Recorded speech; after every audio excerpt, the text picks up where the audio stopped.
We're going to get started very soon here, within 1 minute.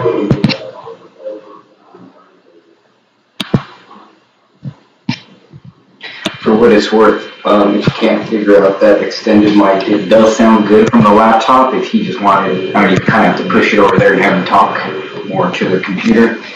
But yeah, we had that one unplugged, and everybody in the comment section said that it sounded really good. It just is going to make this a little more difficult because I still have to run the slideshow and the broadcast off of this laptop, and I'm having difficulty disabling this microphone, so...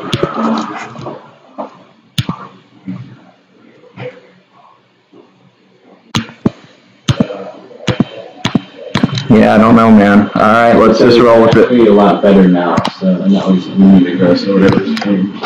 Just having that one disabled so that it's just this one. Okay, good. All right, people.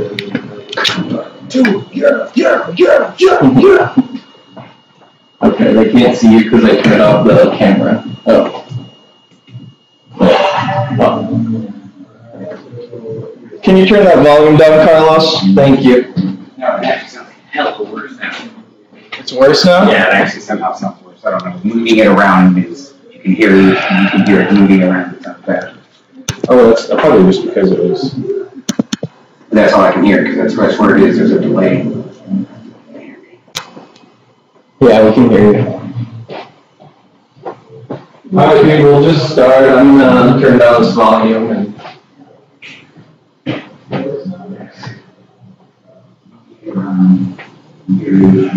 Right, but it's not on music. There we go. Let's go ahead and get started, and I will look into a solution for how to get this disabled. We'll try to implement it here in the next break. Okay, cool. Hi everyone, welcome back. Thanks for bearing with us. Maybe it sounds a little bit better, hopefully. Would you mind putting that down? Yeah, so I can kind of know how to orientate myself. Corner. Okay.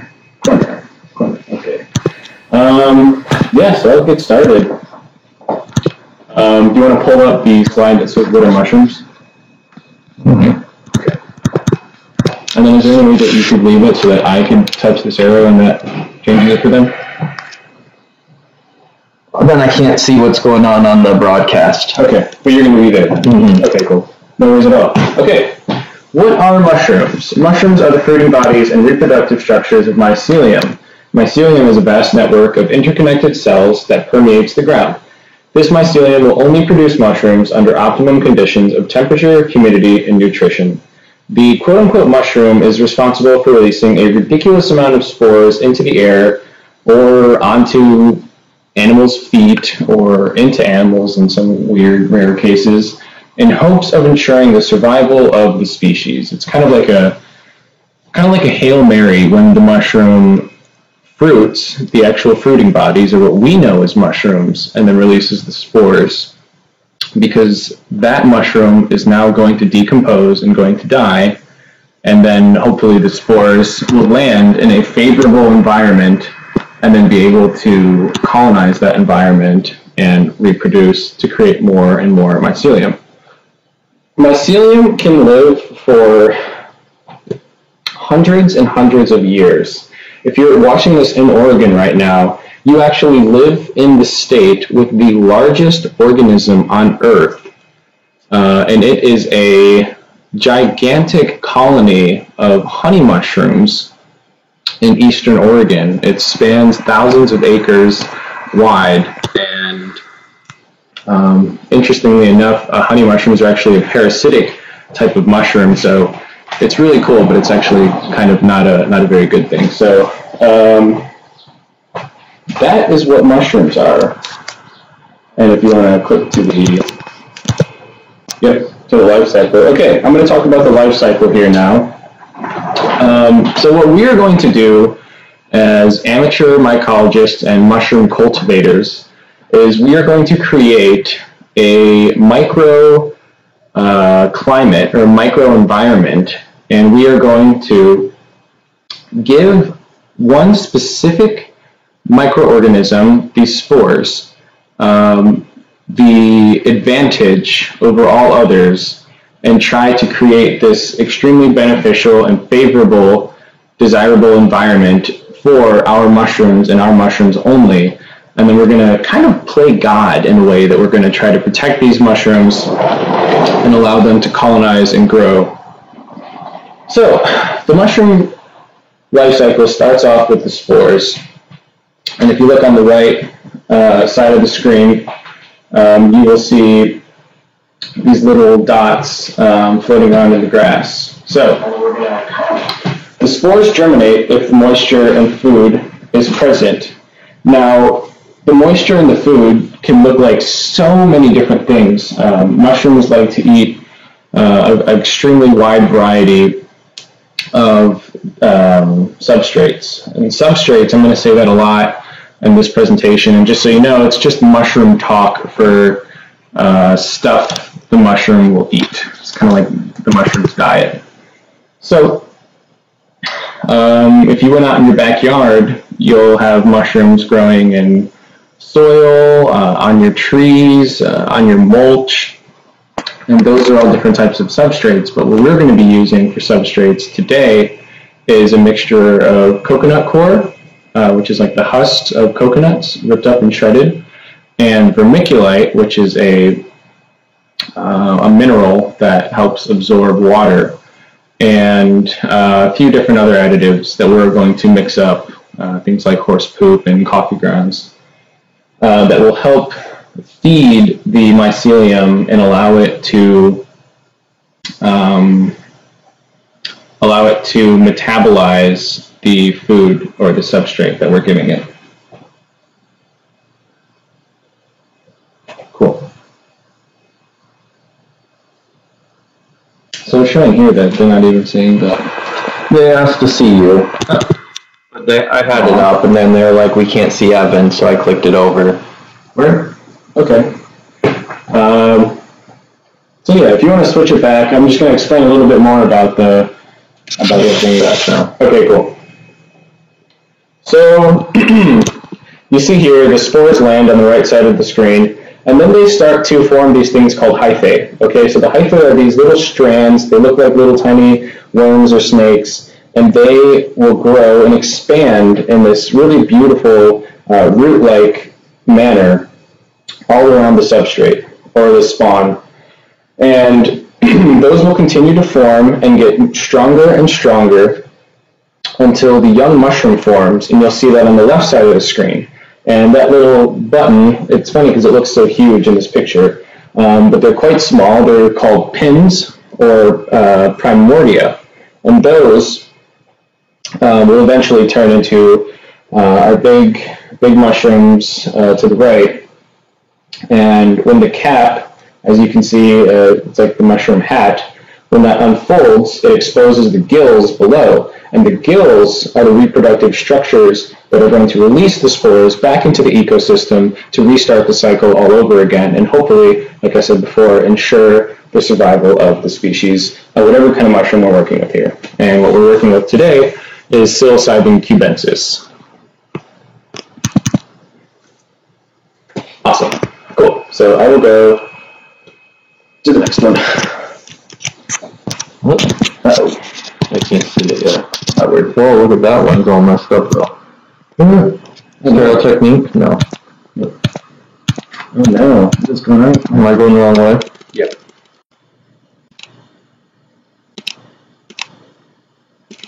There we go. Perfect.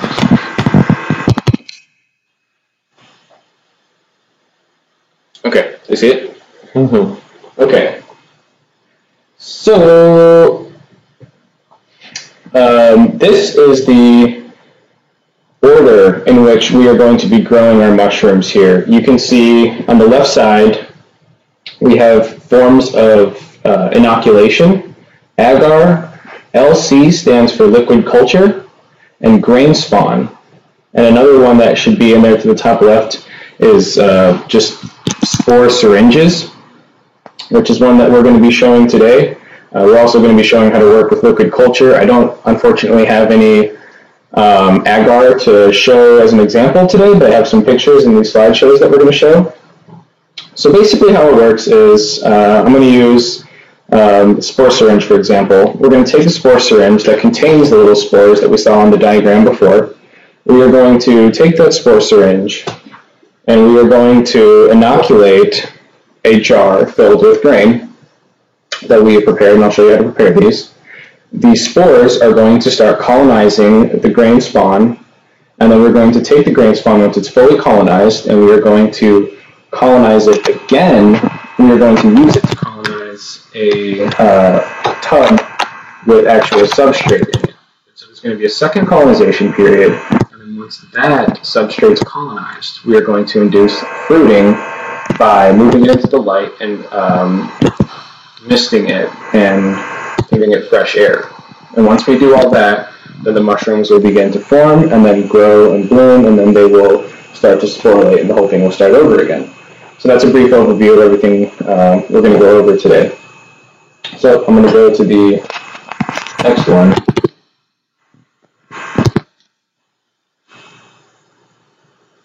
Cool. Right on. This one didn't turn out good. Oh no. I'm just going to put it back to you, and you'll just read. Okay. Yeah, that sounds good. So we're having some more technical difficulties with the presentation. It's not showing this specific slide as well as it should. But I'll just show y'all. This is what I'm going to talk about right now. You can go to the link that's in the description, and you can look at this on your own browser, just so you have all the supplies that you'll need. You can get everything that you will need to grow mushrooms at home in under 2 months for under $100 at your local Safeway, Fred Meyer's, whatever grocery department store you live next to. It's very cheap to start growing mushrooms. What it does take a lot of is time and energy and commitment, and also perseverance, because you're going to get contamination in some of your jars, or maybe even a substrate, and it's going to be up to you to suck it up and keep going, because it happens to everyone. Me, expert mycologist all over the world. I'll talk more on that later. But anyways, right now it might be a good time to have like a pen and a piece of paper, or at least that Google Drive pulled up on your own browser, because I'm going to go through the list of everything that you're going to need to do all this stuff today. So to make the monotub, you're going to need a plastic tub, and this could be any size tub you want. It could be as small as a shoebox, or it can be as big as this thing here, which is pretty big. But I will warn you, what comes with a giant tub like this is a gigantic quantity of mushrooms at the very end. And so if you're only growing for yourself, one person, to microdose, you're not going to need a tub that big. You could work with something as small as a shoebox, and you'll be able to produce plenty of mushrooms for what you need. So you need a plastic tub. You need vermiculite. Can you pass me that green bag? Thanks, man. Vermiculite, you can get it at Fred Meyer's. The smaller and more coarse the grade of vermiculite, the better. This is pretty small. It's not like, like the bigger spherical vermiculite. It's more powdery, but it's not as small as I would like it to be. If you live next to a garden supply store, they'll probably have higher quality stuff. You're going to need cocoa coir, which I do get at a garden supply store that is here in Portland. It's called Naomi's. It's on 26th and I think 18th. So, but I think they're closed right now due to coronavirus, but hopefully they'll open back up soon. But yeah, giant bags, maybe 10 or 15 bucks at Naomi's. You're going to need cocoa coir. You're not going to need, but it would be nice if you could secure horse or cow or chicken poop. Manure is a very, very beneficial additive to put into the substrate in your monotub. Psilocybe cubensis species absolutely love poop. But like I said before, it's not entirely necessary. So if you don't have access to poop, that's okay. You're going to need micropore tape. You can get it at Fred Meyer's, Walgreens, Rite Aid. It can also be marked as sport tape. Basically, what you need to make sure is that the tape is breathable. So sports tape or, anything like that will work. You're going to need a humidity and temperature reader. You can get them at all the stores I just mentioned, and they're under $10, but you want to make sure that it reads the humidity because we're going to need to be able to measure the humidity throughout this process. We're also going to need duct tape or spray paint, and what you're going to need that for is to line the bottom of our tubs here. Sweet, thank you. Yeah, this is an example of the humidity and temperature thingy. You can see it's very small, and we're basically just going to plop it inside our tubs just to record where we're at as far as temperature and humidity goes.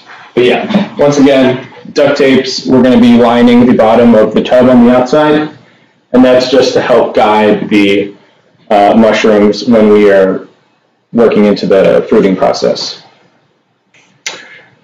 And that's the monotub. That's pretty much it. That's all you're going to need for that. So moving on to the still air box.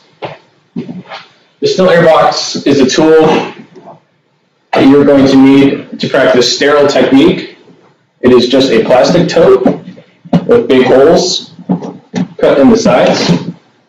What you're going to do is you're going to buy high quality durable gloves. These are not, like the ones you use once and throw away. They're reusable gloves. And you are going to take them and you are going to, I can't tell if it can see it because it's cut off on that camera. But can you move the, oh no, I guess you can. You want me to see the bin? Yeah, I can. Yeah. I can just move the books. This works fine. Yeah, that's fine. Okay. Okay. So these holes, you're going to take your gloves and you are going to glue them with some type of strong glue, whatever you want, so that they fit around the holes. And you can also install some PVC pipe and then wire them or glue them in, install them however you'd like. Some people don't even do this. For instance, I just sanitize the gloves, and then I sanitize the container, and then I put my arms in, and then I just do the work then. But this is essential, especially if you live in an environment that is going to be difficult to sterilize. For instance, I live in a house in Portland that is over 100 years old. It's quite dusty, and I do struggle to find very sterile environments inside the house that I'm confident working in. So the still air box helps increase my confidence that I won't hit as much contamination as I would otherwise. So that's what you need for the still air box. You are also going to need to make some type of disinfectant spray. You could get Lysol, but if you haven't noticed, we're going through kind of a shortage of like all disinfectants and toilet paper and a bunch of other stuff in Portland. I don't see that going away anytime soon. But either way, I'm not a fan of Lysol. I don't like the smell of it. A lot of people have mentioned that it's actually poisonous for human beings and animals. So I'm going to list a recipe that I use. I use 75% distilled or clean water, 10% isopropyl alcohol, 10% white vinegar, 5% hydrogen peroxide, and then I add a little essential oils like lavender or peppermint just so that it smells nice, because I don't like the smell of white vinegar either. And so this is going to help disinfect and kill bacteria around our workspace. And also what it's going to do is when we spray it, it's going to capture the bacteria that's already floating around in the air, and it's going to trap it with the water molecules wherever it lands. So every time you go into, I'll explain this more when we get to sterile technique. The last thing you're going to need to pick up from the store is supplies for the grain jars that we're going to use to inoculate and colonize. Excuse me. So you're going to need rye berries. I get these from Bob's Red Mill. Or from, you mentioned Asian markets have them? No, just Bob's Red Mill has these. Oh. Never mind. Bob's Red Mill, it's in Milwaukee. They're a super awesome local business. They're nationwide as well, but you can go to the actual mill in Portland, and you can get this bag for like $25, 25-pound bag of berries. That's pretty pricey though. Millet. You're not being seen right now. Just hold tight. Yeah, sorry. It's frozen on the rye berries, but that's cool. So that's cool. All right, we're back.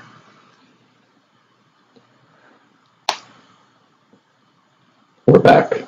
Okay, bird. So, an alternative to rye berries is millet. Well, there's a million alternative to rye berries. People use anything for the grain jars. Mushrooms can pretty much colonize anything. But we want to make sure that we're using something that adds nutritional value that the mushrooms, that the mycelium can break down with their enzymes and metabolize. And millet is also a great choice. It's also way cheaper than rye berries. So I have that also from Bob's Red Mill, but I recommend just getting whatever your store has because it's very easy to find in bulk. So you're going to need the berries or the seeds to put inside the jars. I'll list a couple other things people use. People use popcorn kernels. People use bird seed. Really any type of seed. And yeah, those are just some other alternatives that you can use. You're also going to need some glass jars. Size can also vary on this one as well. You can get little tiny ones and use the little pint jars, or the pint jars are the little ones, right? Yeah, but these are the larger quart jars. But yeah, I mean, any size is okay for you. Just be aware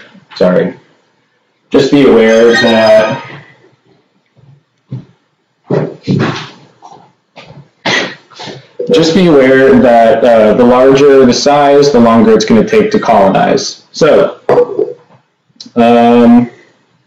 you're going to need the berries and the seeds. You're going to need the glass jars. You're also going to need gasket sealant, ADV gasket sealant. Oh, remember that. What is it?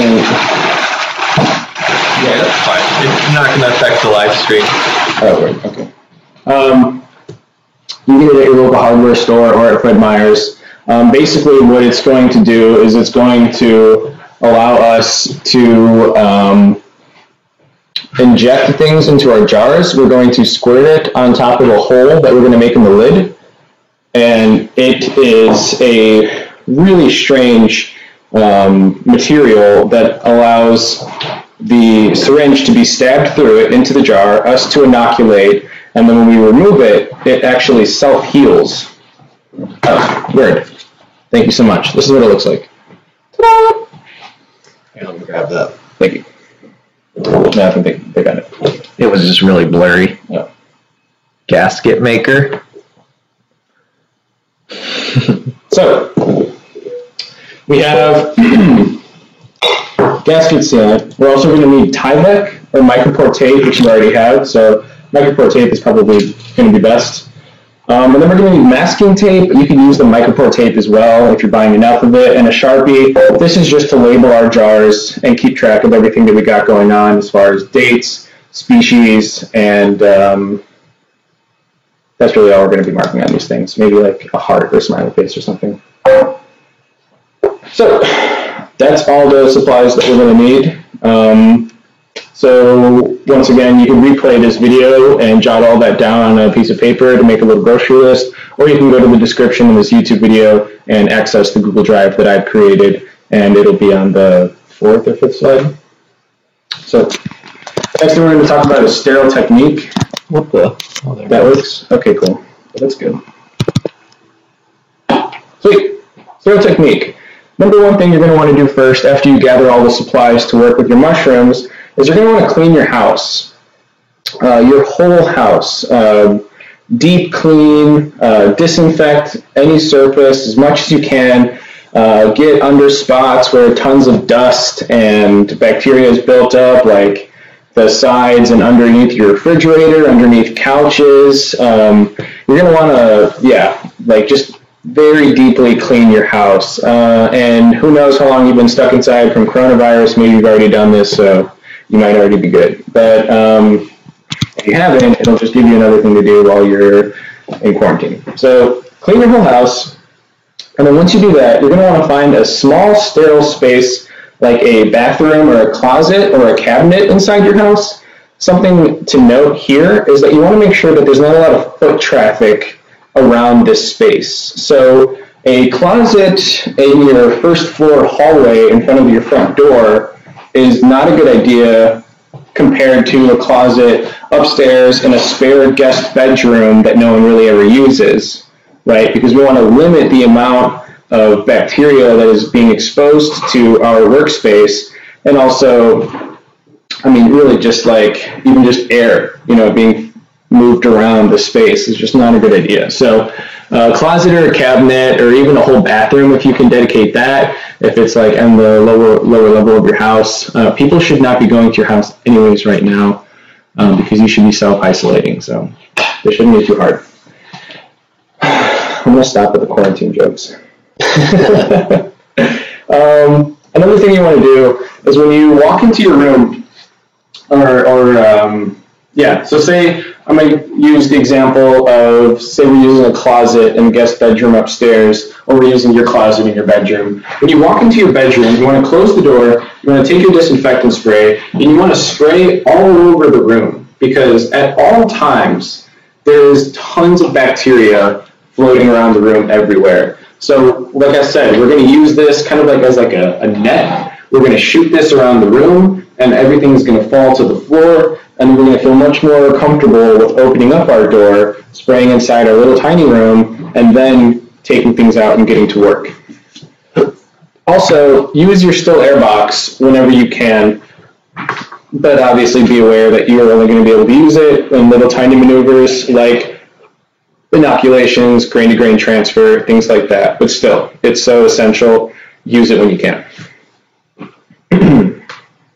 Also, showers. Shower before you start working with your mushrooms. You're probably dirtier than you think, unfortunately. And yeah, I mean, if you have long hair like me, put it up in a bun or something, or a ponytail before you get to work. Cool. You want to switch to spores? I don't know if this one's going to work. It looks like it was glitching out when you... Yeah. Okay.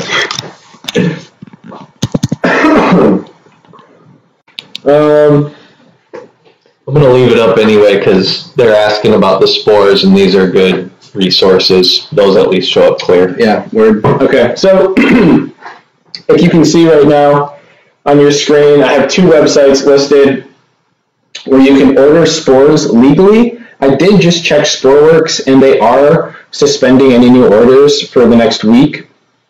So if you want to use them, save it. If you're familiar with using Reddit, the Spore Traders subreddit is a very, very, very reliable resource. I actually highly recommend one user specifically, Mushroom Man 666. Great guy. So, some other YouTube commenters, not on this video, but on one of your other videos, says, "You're Mushroom Man 666. Why would you expose me? So yeah, I'm not Mushroom Man 666, but I do approve of his business. I have used him to order spores for in the past. A nice thing about ordering spores online is that once you have your first successful flush, you will never ever have to buy spores ever again unless you want to start experimenting with a new strain of mushrooms, because I'm going to teach you right now how to take a mushroom, make a spore print, and then take the spore print and use it in a spore syringe, and then going to teach you how to clean that specific specimen or that clone. We're going to clean that culture. So I'm going to do that right now. Actually, I'm going to list the strains for beginners first. If you're thinking about using any of these websites, Golden Teachers, these are all strains of psilocybin cubensis, but Golden Teachers are a very, very resilient strain of mushrooms that I highly recommend to beginners because unlike other more exotic strains of mushrooms, the Golden Teachers are going to be very forgiving when it comes to you slipping up in your sterile technique. They're much stronger. They can fight off bacteria a lot better than other strains can. Other strains are more vulnerable. But Golden Teachers, B+, Penis Envy, and the Z-strain mushrooms are all more resilient. Golden Teachers and B+, specifically, and they're extremely common and affordable strains to buy online for your first time. So, those are strains for beginners. So, now I'm going to teach you how to make your own.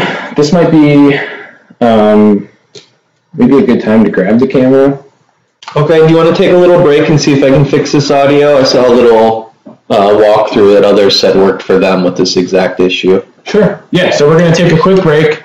I'm going to read through the comments and see if there's any questions or things that I can maybe comment on, and Jason's going to try figuring out make the audio just a little bit better for you. But if it doesn't work, whatever, we'll be back in 5 minutes showing you about the spores. If you've got any questions, please send them or post them right now, and I'm going to start looking through these and see what y'all are talking about. Okay.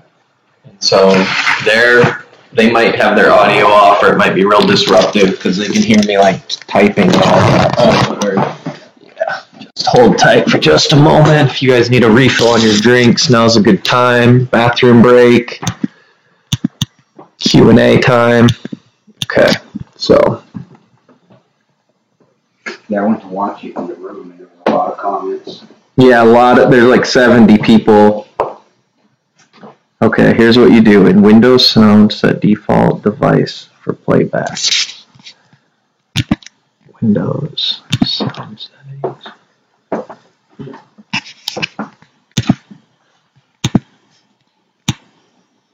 Manage sound devices.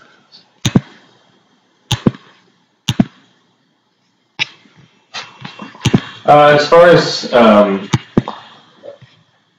questions about liability when it comes to ordering spores online, it is completely legal to order spores online unless you're in Idaho, Georgia, or California, I believe are the 3 states that don't allow it. Everyone's technically able to order them for microscopy use. So you don't, and they don't make you prove that you're a chemist or a microbiologist doing research. You can order them and it's totally fine. You're most likely not going to be on any list or anything like that. That's my 2 cents. But I'm not liable if you get arrested for ordering spores and growing mushrooms. All right, let's take a break. I need to see.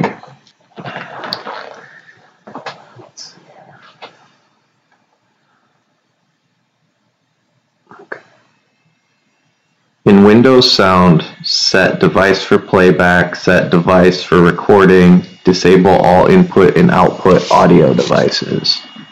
So am I muted right now? No, I still haven't figured out how to mute us. Okay, so Stephanie asked, am I sterilizing the substrate? How do you do that yourself? We're going to get to that later.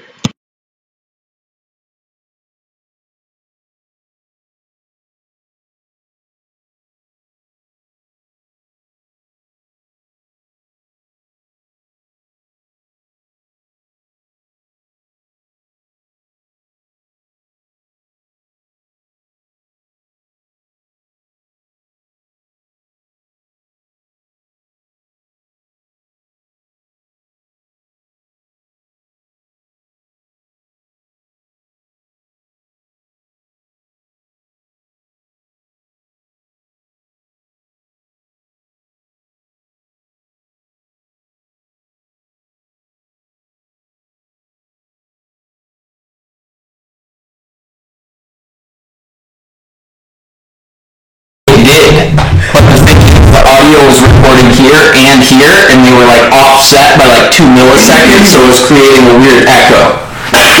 Like this was clear, and then this was coming in like garbled, and people thought that the mic was all okay. So hold up, we might be good to go here. I'm gonna be so fucking happy if we're good to go here. That sounds really nice.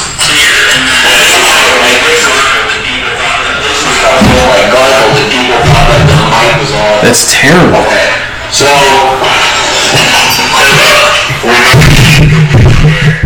gonna be so fucking happy. Turn that down.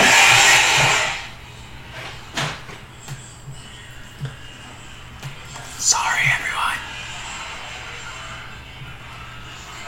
They're like, whoa, that's awful. That's terrible. So,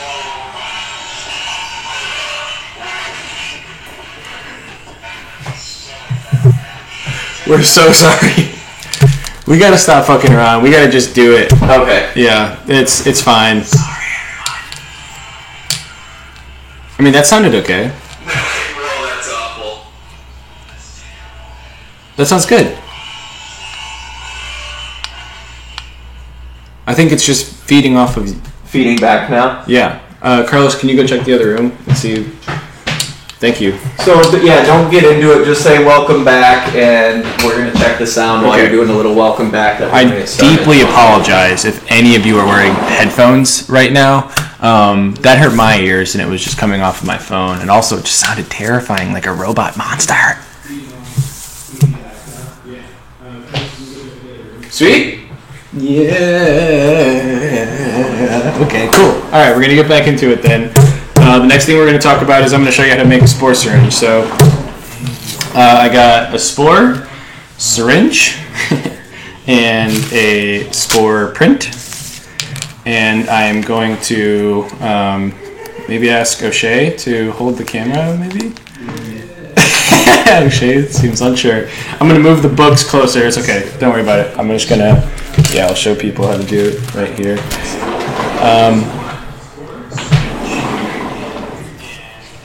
It sounds great. Okay. Yeah, just turn it all the way off. We're good. Yeah. If you could zoom in, you're gonna point that. Yeah. Down. You want to control this cameraman? I got you. Or, I'll shake him. Beautiful. Okay. So can you? Well, you need to be able to see it. So do I. Okay. So I'm not going to use the books, I guess. I'm going to show everyone how to use a spore syringe to make your own spore syringes so that you never, ever have to buy spores ever again. So you're going to lay out a piece of tinfoil. You're going to want to make sure you had unrolled. What's up? Just hold tight. Sorry, man. When we're playing with the mic, when we're playing with that cord, it's disconnecting, and then we're like freezing up on the video. Why does this have to be so hard? I know. I'm sorry, man. You're doing a good job, bro. It's just, Because we have a weak computer, we need like a. it's not a weak. Ass. I don't know yet. 2 terabytes. I just need more time to play with it when we're not live in front of everybody, I guess. Okay, so I'm gonna control this and watch you do this. Okay, we're live. Okay, We're good. We're good? Okay, cool. So I'm going to move this microphone over here so people can still hear me. So I'm going to show us how to first make a spore print. Second, take that spore print and preserve it. Third, we're going to take the preserved spore print and we're going to use it to make a spore syringe and make multiple spore syringes so that we never ever have to buy them online ever again. So, first things first. I want to thank one of the people that attended a previous workshop of mine. She did an amazing job of cultivating the mushrooms all the way up until the very last stage. She couldn't get them to fruit, so I have been kind of trying to revive these, and I think I've done a pretty okay job so far. And as you can see here, we have one little cluster going. I'm going to explain more about the stages of the mushrooms that are optimal for picking. So these right here, if you could see these, can you? Mm-hmm. Okay, these are very small mushrooms, and if you would have looked at them a day ago, I mean, I don't know if you could see around any of like the base, but there's these little tiny ones, and those are the primordia, or the pins that we saw in the diagram before. Okay, now the mushrooms grow, and then they get to this little knobby stage, and then as you can see here, there's a veil that is underneath the cap that will eventually break and fall off. And when that breaks, you need to pick the mushroom, because if you don't, it's going to start sporulating and get all over the rest of your mushrooms, and it's going to get real gross. So I'm going to pick that mushroom, just like that. And you're going to want to make sure that you are kind of applying pressure at the base and then just lightly twisting and pulling. You don't want to create craters in your substrate when you pull a mushroom, so you want to make sure that you just squeeze it, twist it a little bit, and pop it right off. I'm just going to give a closer look to that guy. You can see the veil. The gills are exposed, and when the gills are exposed, the mushroom is going to start sporulating. So close. Yeah. It's all good. No worries. Okay. So, I'm going to put the lid back on our bowl. And then I'm going to take this cap. Can I don't have my scalpel with me, actually. Shoot. Can I just get like a kitchen knife? Yeah, I'm gonna also have a razor. That looks great. Thank you very much. Okay. So we're going to use, well, preferably would be a scalpel because it's so sharp that you just kind of cuts through the mushroom flesh like butter. But we're going to cut as close as we possibly can to the top. This is not a very sharp knife. I'm doing the best I can. You get it? Yeah. So now we have this little cap, okay? And you see all the gills are exposed. There you go. Perfect. And so we're going to take that and we're going to put it face down on our tin foil. And then what we're going to do is we're going to take a drop of water, and we're just going to put a drop of water on the, kind of like the nipple of the cap. And that is going to trigger a reaction through the gills, because it thinks that it is successfully fruited outside and now rain is hitting it. So it's going to start to release those spores. And what we're also going to do is we're going to take, could I get a shot glass? Do you know where those are at, Carlos? Sweet. Thank you so much, man. And then we're just going to cover it up, and that is to ensure that there is no other bacteria floating or falling near the spore print or around it, and also trapping the spores that are falling off of the cap so that they don't fly away underneath the cap. And we're going to check on that in about an hour. It takes quite a while for any spores to drop. But a complete spore print will take a few hours. So you want to leave that. I'm going to put that little guy on our drying rack. So the next thing you're going to do is you're going to take your spore print. And I was just getting silly in my workspace, and I used one of the harvested caps to make a spore print on the Portland Psychedelic Society zine. And so there's a ton of spores, probably more than 1 million spores all over the Portland Psychedelic Society emblem that you see here. So what we're going to do is we're going to take our scalpel and we are going to... Do you want any razor blade? Sure. Yeah, that'd be good. Thank you so much. Yeah, they're right here, right here. Okay. Quietly. Sweet.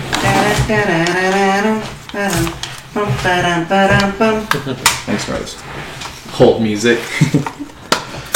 I'm just thinking you'll be able to scrape them right off with that, yeah, totally. versus this dull-ass butter knife for a steak knife. Okay. So now we have this fancy razor blade. And we're going to take the razor blade and we're going to scrape off some of these spores from the zine. You see it? Mm-hmm. Okay. They look like, it almost looks like pepper.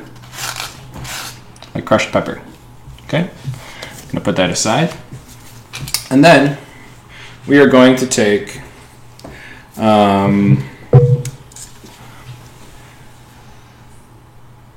something you're going to want to have when you start to pressure cook. We'll get to this, but you're going to take your jars and you're going to fill one with water, and as you pressure cook all the rest of your jars that are full of grain to sterilize them, we're also going to sterilize a jar of water to use in techniques like this. You can also just use distilled water.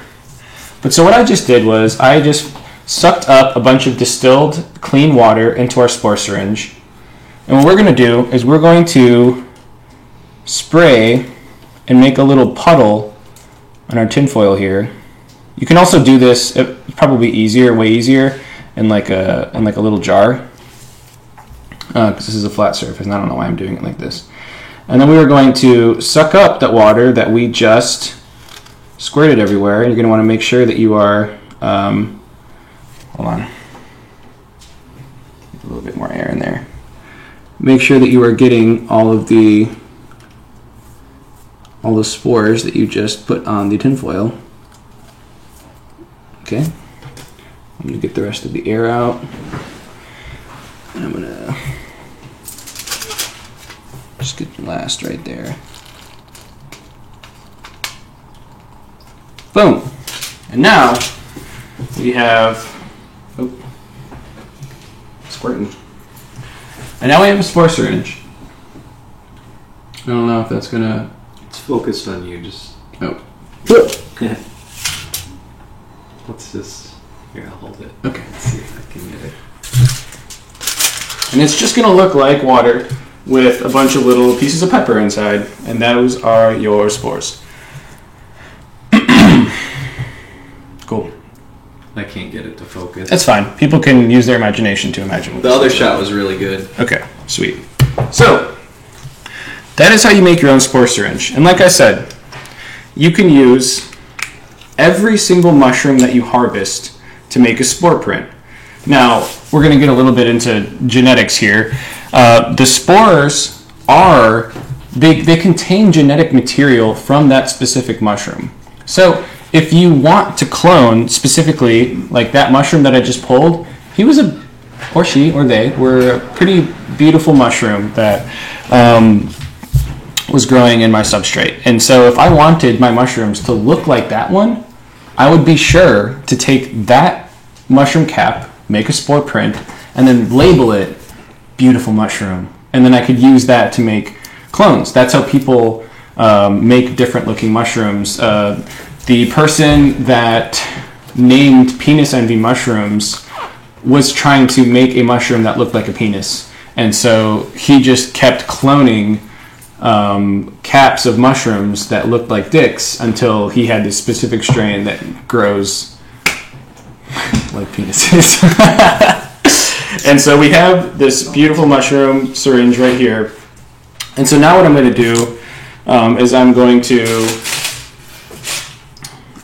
talk about liquid culture and agar. So,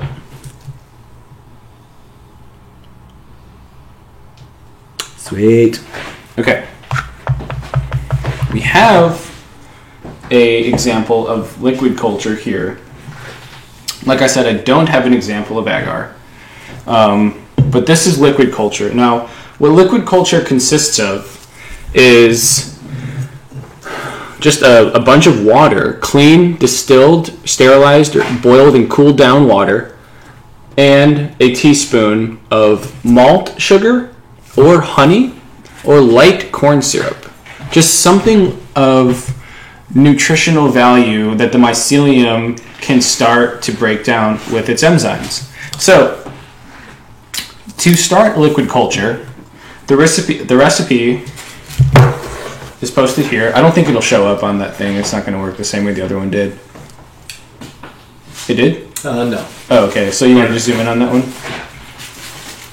So I got the recipe for liquid culture. Also the recipe to make agar right here.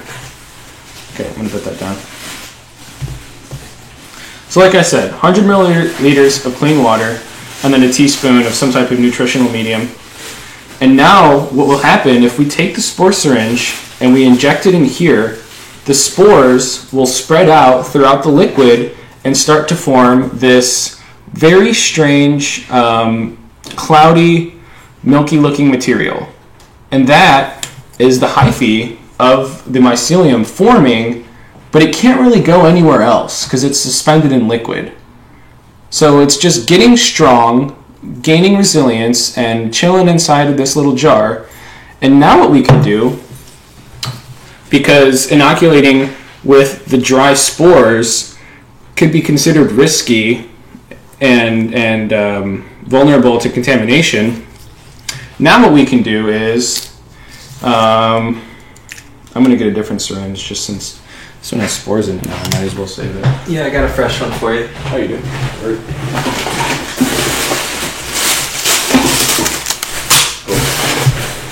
Thanks, buddy.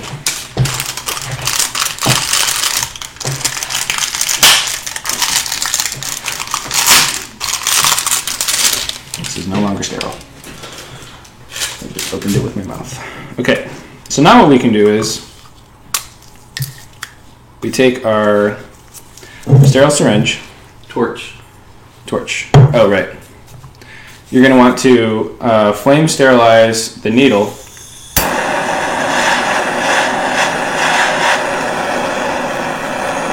That's all it takes. Now it's sterile. And then we are going to take our disinfectant, spray the port, and thank you, sir. Wipe that down. Now, we're going to move the... I wonder if this will even come... Oh, yeah, it will on the side. Yeah. Okay. You're just gonna have to pull it really hard because you're gonna have like a reverse pressure wanting to pull back. Right. So, gonna suck some of that in. I don't think I'm getting it. There we go. See, yeah, you're just gonna have to pull out. Yeah, it's thick.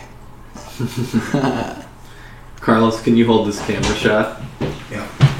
I'm gonna show you a technique for this. Okay. A quick tech. Folks, we're going to learn from Jason instead here. Oh, I got it. Check it out. Yeah, that looks good. The quick tech, more or less, is you take another syringe, you fill it up with air, and you pop it into this other side that you made, and that will give you some equilibrium of this pressure. You see it's pulling back on Evan, and squeezing the water right back into the jar. See, you heard it here first. Probably not. Probably not. So, now we have a syringe that is filled up with little floaty things that we have just pulled from our liquid culture. We actually helped break that up, which is nice because it's going to start to grow again. And this is what you're going to... You could still inoculate with the spores that we just made, but it's in your best interest, and it's not that hard to make liquid culture to use this. Now I'm going to talk a little bit about agar. Can you pull it to the screen before to show the example of the... Yeah, what it looks like. So, cool. So the image on the left is a picture of a tissue culture of a mushroom that has been placed on an agar plate. Now, agar is a algae extract, and basically what it is the algae extract, malt extract, and a bunch of clean water boiled and then poured into little Petri dishes and then cooled down, and it cools and forms this gelatinous material. And if you put anything, any type of microorganism that wants to germinate on the agar dish, it is going to germinate and colonize the whole dish. And it's very beneficial for cleaning mushroom cultures. You can take spores or liquid culture and squirt it onto the agar dish and it will begin to grow. You can also cut tissue out of the stem of the mushrooms and put that on the agar dish, and it will begin to form hyphae like you could see in that picture on the left. A nice thing about that is you can 100% guarantee that you do not have contaminated mushroom tissue cultures by like visibly just observing what's inside the dish. You can't with a syringe of any type until you inoculate a grain jar and then see that it gets full of mold. So if you have a dirty spore syringe or liquid culture syringe, you can transfer it to an agar plate, and then you can literally take a scalpel and cut out the clean parts that aren't moldy and transfer those to another agar plate, wait for it to colonize clean, and if it doesn't, do the same thing over again till you get a 100% clean agar plate, and then you can feel a lot more comfortable moving forward with this process. So that's all I got about agar. We lost Jason. Jason! Sorry, excuse the restroom. What's up? Oh, okay, sorry. I did not know that. I would not have yelled at you. We need to change slides. Yeah, ready to move on from agar and liquid culture. Unless there's any questions, I'm going to check real quick. Okay, we got a frozen system. You got to be real fucking delicate with those cords, because even just a little God, are you mud- serious? Yeah. It's crazy. It's like your fucking mic at conference. Remember that? Yeah. Okay, Hold so... Alright. You're good. Sweet. How long does liquid culture keep? Months? Long ass time. A You very can put long it in the time. refrigerator. Yeah, the label on this says November 9th, so a long time. Okay, and so I'm going to move on. Next slide we're going to talk about is contamination. We may revisit this. After I made this presentation, I was like, why did I put this in the very beginning? But it would be helpful to know what you should be looking out for. So the three most common types of contamination that you're going to get in either your grain jars or in your substrate is trichoderma, cobweb mold, and wet spot or sour rot mold. Is it on me or is it on the presentation? It's on you. But I just had the presentation up so they can see those words. Okay, got it. Thank you, Carlos. So let's show them trichoderma. This is the next slide. Yeah.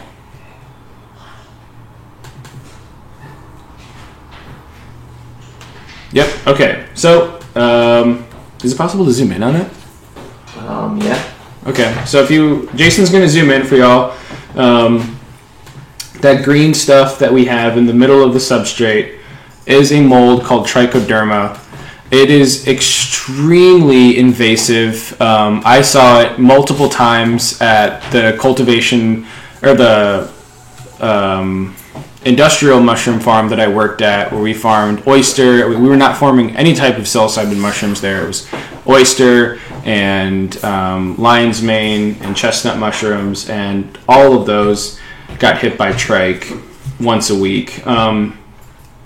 So it's a kind of a dark green mold, and if you see it in your jars or in the substrate, you got to throw everything out. I know it's going to hurt so bad when you see this, and you're going to want to tell yourself that it's not trichoderma. It's not trichoderma, but it is, and you need to throw everything out immediately.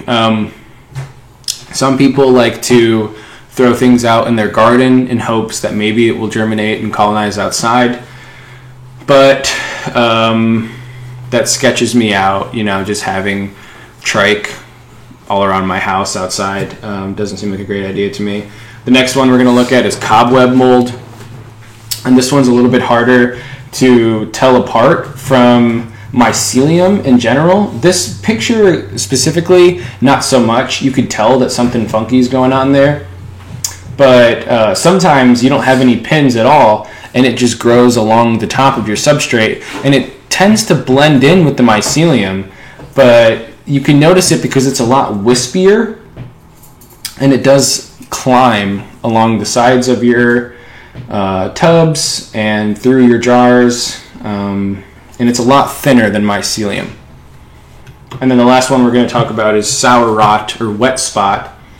And this is caused by not soaking or over soaking your grains in the beginning process. You're supposed to soak your grains overnight. And if you leave them soaking for a day, depending on the grain, sometimes rye grain will just start to, what is it called when a seed, like the little tiny, they'll just start to grow like as plants, you know. Sprout? Yeah, sprout. Yeah, the seeds will start to sprout. But in between them being soaked properly and sprouting, there's being over soaked, and that will lead to sour or wet spot. So definitely toss the grain if it starts to look like that. It's nasty. You got to get rid of it. Okay, and then we'll move on to grain jars. So if you want to pull that up. Looks good. Yeah, cool. Okay, so like I mentioned before, the two things that I recommend, but they are not the only things that we could use to fill our grain jars, is rye berries or rye grain or millet. Now, a way to think about the mycelium running through these jars and a way to kind of help you choose what you're going to be using is to think about a bunch of gardener snakes in a ball pit at like a kid's play place or something. That's how the mycelium is going to be traveling through this little environment that you're creating for it. So things like brown rice flour is a little too dense. In my opinion, it's going to take a lot longer for it to grow and colonize, whereas rye grain or even popcorn kernels are big enough to create these avenues that the mycelium can slither or grow through quite easily. So what you're going to want to do in your grain, and you can switch it back to me, Jason.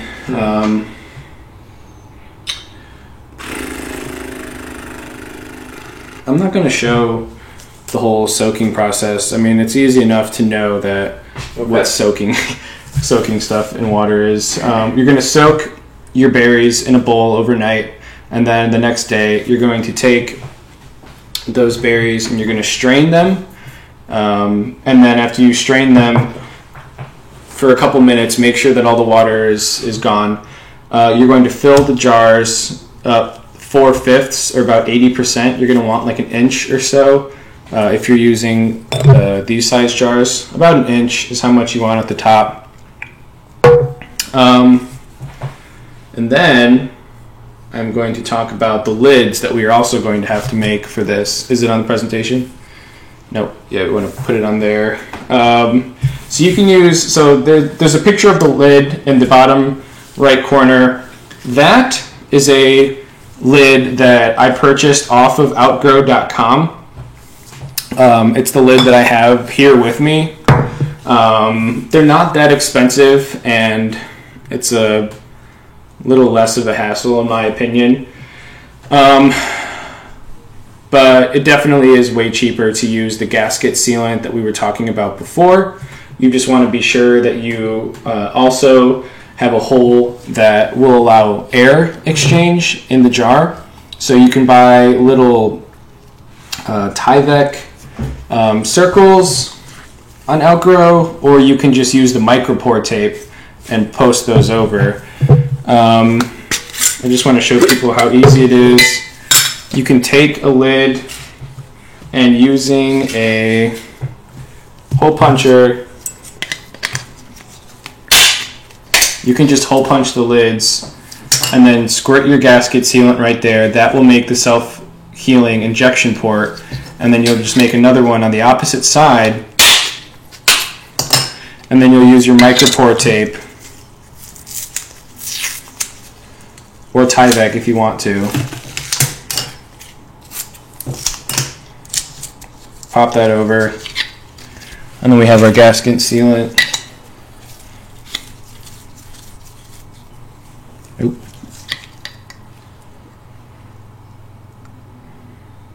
Oh, it smells weird.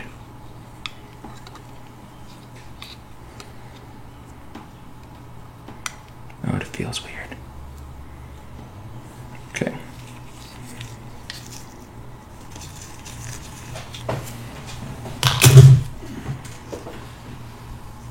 So it's quite messy, but you get the idea. I'll put that back right there. We'll use this. Yeah, so the technique with that I can show if you just want to clean up for a sec. I'll just show. Sure. Yeah, did you put it on? Yeah.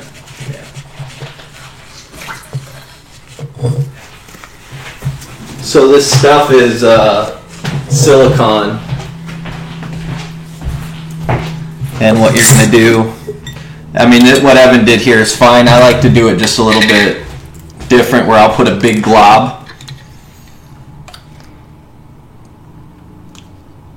Like a real big glob of it on there like that. And then the trick is if you use something dry, it's going to smear like he did it. But if you have a wet paper towel, you can just bounce it right down both sides. You basically just made that lid that you bought for 5 cents on Amazon, like with the squeeze of this stuff. So cool. I'll turn it back to you. Thank you. Yeah, that's a really good point. And yeah, I mean, you can save a lot more money. And if you want to get started tomorrow, you can start building all this stuff. You make a trip to Fred Meyer, so you don't got to wait 2 weeks for Outgrow to send you something, and they might even be suspending their sales as well. So, yeah, okay. So those are the jar lids. The next thing we're going to be learning about is sterilization with the pressure cooker, and I am going to be demonstrating that here for everyone. So, can you see the pressure cooker? Yep. Okay, cool. When you do that, but just be real mindful of those fucking cords. It's probably very loud on the microphone. I apologize. Okay, so if you've never used a pressure cooker before, a few words of caution. These can explode if you don't know how to use them. So definitely read the manual or watch videos online of how to actually sterilize things or cook things with the pressure cooker. This is a pretty old pressure cooker. You can use services, like every county offers services through their fire department. Someone can go to your house and test your pressure cooker out for you to make sure that it's safe to use. So if you do buy a secondhand pressure cooker off someone from Craigslist or like at Goodwill, consider using that service. I don't know how expensive it is, but check it out. Yeah, and people always ask about Instapots, you know, like little pressure cookers that you have that are digital. They don't get to 15 psi, which is the required pressure that we're going to need to sterilize ours. But they get pretty high. I think it's something like 10 or 12. So if you want to just do that for 90 or 120 minutes instead, I've heard of that being quite successful. I've never done it myself because I have this bad boy, but if you're using an Instapot to sterilize things because you don't have or you don't feel like buying a pressure cooker, just know you're going to have to do it for twice as long, possibly.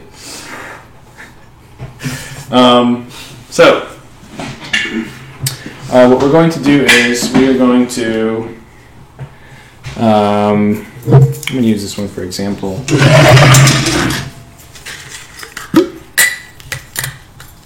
We've had our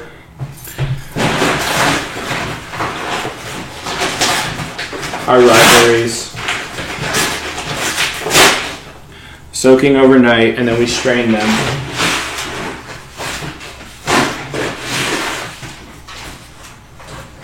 They're going to look much different from this, but this is what I'm using to show. So now we have these. You don't have to be too freaked out about anything to do with sterile technique right now, like as far as handling the jars, messing with the lids, doing anything, because everything's about to be sterilized anyways. So feel a little less anxious at this point. This pressure cooker can fit 6 jars, but I also want to mention that this is an opportunity for you to load other tools that you have. If it's anything plastic, all you have to do is wrap it up in tinfoil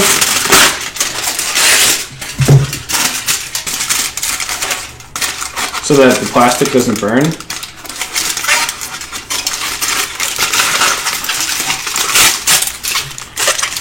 and you can just pop that into your pressure cooker along with everything else. Syringes, scalpels, Petri dishes, and like I said before, a jar of water with the same airport lid is beneficial just to have the confidence in a jar of water, knowing that it's completely sterilized. So you're going to load everything in here. Where did I just put that syringe? And then you're going to fill the pressure cooker up with a couple inches of water, or as much as you need to get the water up an inch on the jar. Another thing I should mention, so this pressure cooker has this nifty little tray. You don't want the glass to be sitting on the bottom. So what you can do is you can use all these little rings. If you've got mason jars, you probably got 100 of these in your drawer. And you can use these to create a tray at the very bottom. You just stack them around in a circle, and then you put the jars on top of them to be sterilized. And then you fill it up, like I said, with 1 to 2 inches of water, or at least to have an inch of water up above the jars. And then we're going to load the lid on. And then we're going to, might as well show it. Out of the camera. Alright. With the wires? Yeah, we might get turned, but just be careful.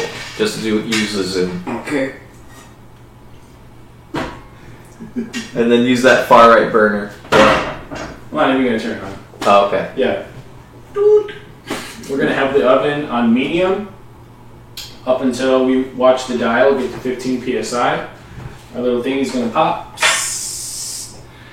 And then we are going to seal the thing, let it rest at 15 psi for 1 hour. It's going to cook at 15 psi.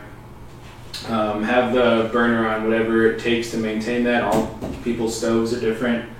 And then after an hour, we are going to turn the stove off, and we're just going to let it cool down by itself overnight.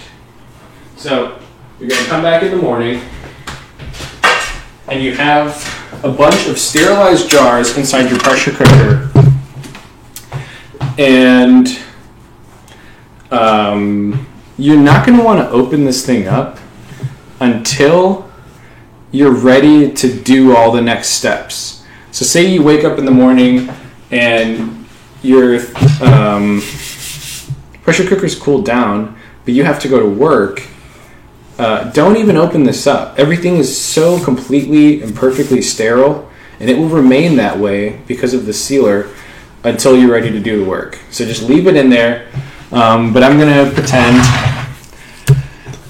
that I have, time the next morning, and I'm ready to go. So we're going to move on to inoculation. Jason, if you want to put that slide up, if it works. Works. Okay, cool. So inoculation means that we are going to be taking the spores or the liquid culture, the agar, and we are going to be inoculating our grain jars that we just sterilized with whatever form of inoculant we have, which right now is liquid culture that we just made. So, switch back the camera. Cool. So, I just sprayed down the whole room that I'm in. I'm freshly showered. I'm going to put my hair up, a scrunchie.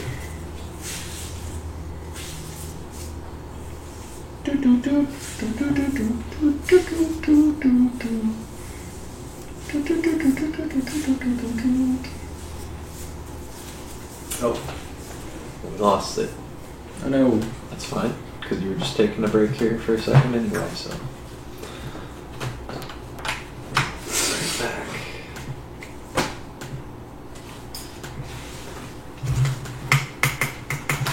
Live. It's crazy.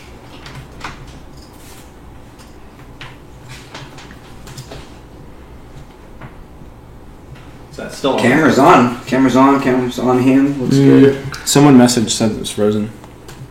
Okay, we're back. We're back. We're back.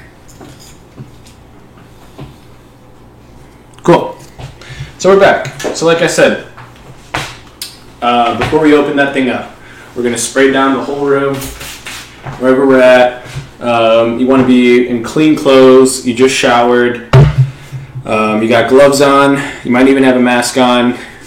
And then we're going to feel a lot better about opening up our pressure cooker and exposing our sterile spawn jars. So, remove all of our tools, and we take our spawn, move this to the floor. No way. What? Froze again. Oh. Did anything even get I wasn't even touched that touching time? it. Yeah, I wasn't even touching it, so. Can you re-secure all those connections? Mm-hmm.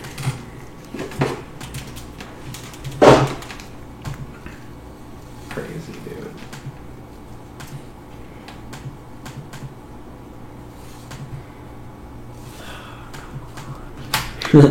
That looks so funny. Reset too.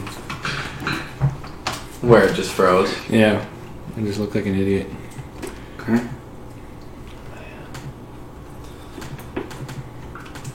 There we go. Oh, Oh, sorry. I was just resetting with you. that's alright. Okay, we're on. We're good. Sorry about that. It seemed to be that one. Last We'll check comment that from last one. Coco. Hey man, whomst cares about hiccups? You're doing God's work right here by educating people for free. Damn right, Coco. Whomst cares? I'm gonna start saying that all the time now. Alright. Cool. So, oh wait, we just made that one. That's not a good one to use. Oh boy.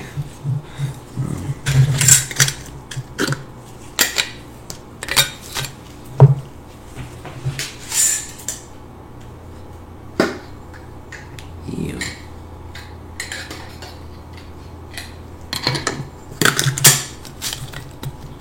Oh no, my book.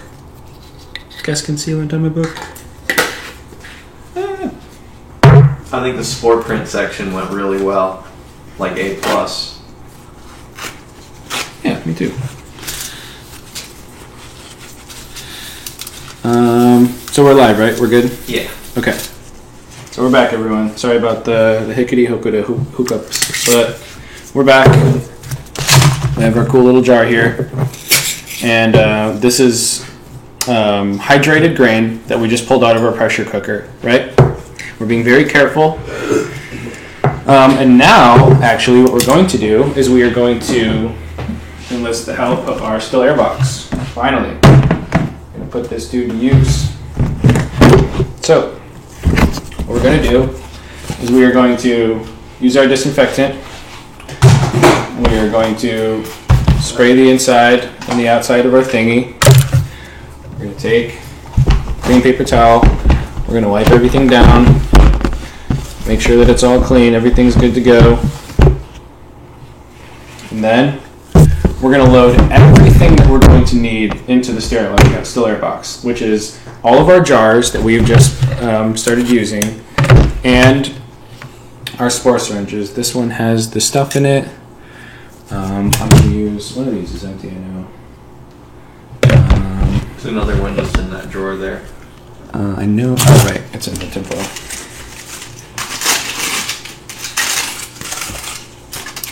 Okay. So, that there.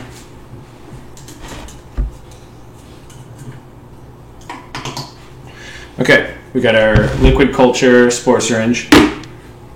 That's going in there too. We wipe down the lid, open that on, and then we're going to reach our hands into the still air box. Now remember, if you're like me and you don't connect them, which you really should, I'm just extremely lazy, connect them to the box so that you don't have to do this, but you're also going to want to spray the gloves down. And you can do this from the inside as well by just like keeping the disinfectant in there with you. And so, can it see the box, or should I move the books? I'm just scared to move it because we keep Yeah, it's getting all good. unplugged. It's all good. I'll just Go ahead, man. I'll do this. Better? Okay, cool. So, now what we'll do inside the still air box is I will take the spore syringe and I'm going to inject it into the air port, or to the self-injecting or self-healing injection port. There we go. And then I will make sure that the needle gets as close as it can to the side of the jar. And what I'm actually going to do is I'm going to do this outside of the box, just for your sake. Just pretend that I'm inside a still box. So, you want to try as hard as possible to get the needle to the side of the glass. And then you're going to empty out a 0.5 milliliter per side. So 2 milliliters per the whole jar. Now you can use a lot less than that. You can use a drop per side, or you can use a whole milliliter per side. And what this is going to affect is just the rate of which this is going to colonize. If you do a milliliter per side of your jar, it's going to colonize a lot quicker than 0.5 per side or a drop per side. But on average, it's a 0.5 milliliter per side, and that's going to take about 2 to 4 weeks for this to colonize. And just know, if you have like a ton of spore syringes or liquid culture on deck, you might as well put more and just speed up the process. But like I said, you're going to put it on the side, because what we're going to do over the next 2 to 4 weeks is we're going to be inspecting the jars to gauge how healthy the mycelium is. And if you put the needle in the middle of the grain and then you inoculate, we're not going to be able to see anything. So it's very important that it comes to the side of the glass so that you can actually observe it. So remember, I'm in the still air box. I just did 4 sides with 0.5 milliliter each. And it is going to be tricky because the air port is only on one side. So if you don't have a very long needle, it's probably only going to work on 2 sides, and that's fine. Just do 1 milliliter per side. And then we are going to do that to all the jars we have in our still air box. We're going to use as many spore syringes as it takes. And then what we're going to do is we are going to, we're going to wrap up. We're going to take our hands out of the still air box. We're going to take all of our jars out of the still air box. And then we're going to put our jars, you can put them in another box, in another container, which I recommend just for extra security. And we're going to enter the incubation period, which just means that we are going to put these jars in a warm, dark place. For some reason, I wrote cool, dark place on the slides. Disregard. A warm, dark place, preferably 70 to 80 degrees. I know it's hard to find a place like that in your house because normal people don't keep their temperature of their house at 80 degrees. And there's a lot of ways to work with that. If you're putting your jars in a small box, you can put a heating pad for like reptiles. You can tape that to the lid, like the underside of the lid, and have that inside the box. Don't tape it to the floor, because what's going to happen is your grain's going to be sitting on that heating pad, and then the bottom of the jar is going to get a lot hotter than the top of the jar, and then it's going to get very moldy, and you're going to get sour rot on the bottom, and it's going to get gross. So if you're going to do that, put it on the underside of the lid. Or at my house, I have a little tiny walk-in closet that I use for this stuff. Shouldn't have said that on YouTube. But I just put a what are those heaters called? Space heater? A space heater. I put a space heater in there. I put it on the 600 watt option, and then I put it on medium, and it maintains about 75 degrees inside that little room, which is perfect. And then you're going to check on your jars once every couple days. I know you're going to be very tempted to check multiple times a day, but you seriously want to limit how often you're walking into this space and picking up and handling your jars, because every time you do that, you're bringing more microorganisms and bacteria into your workspace.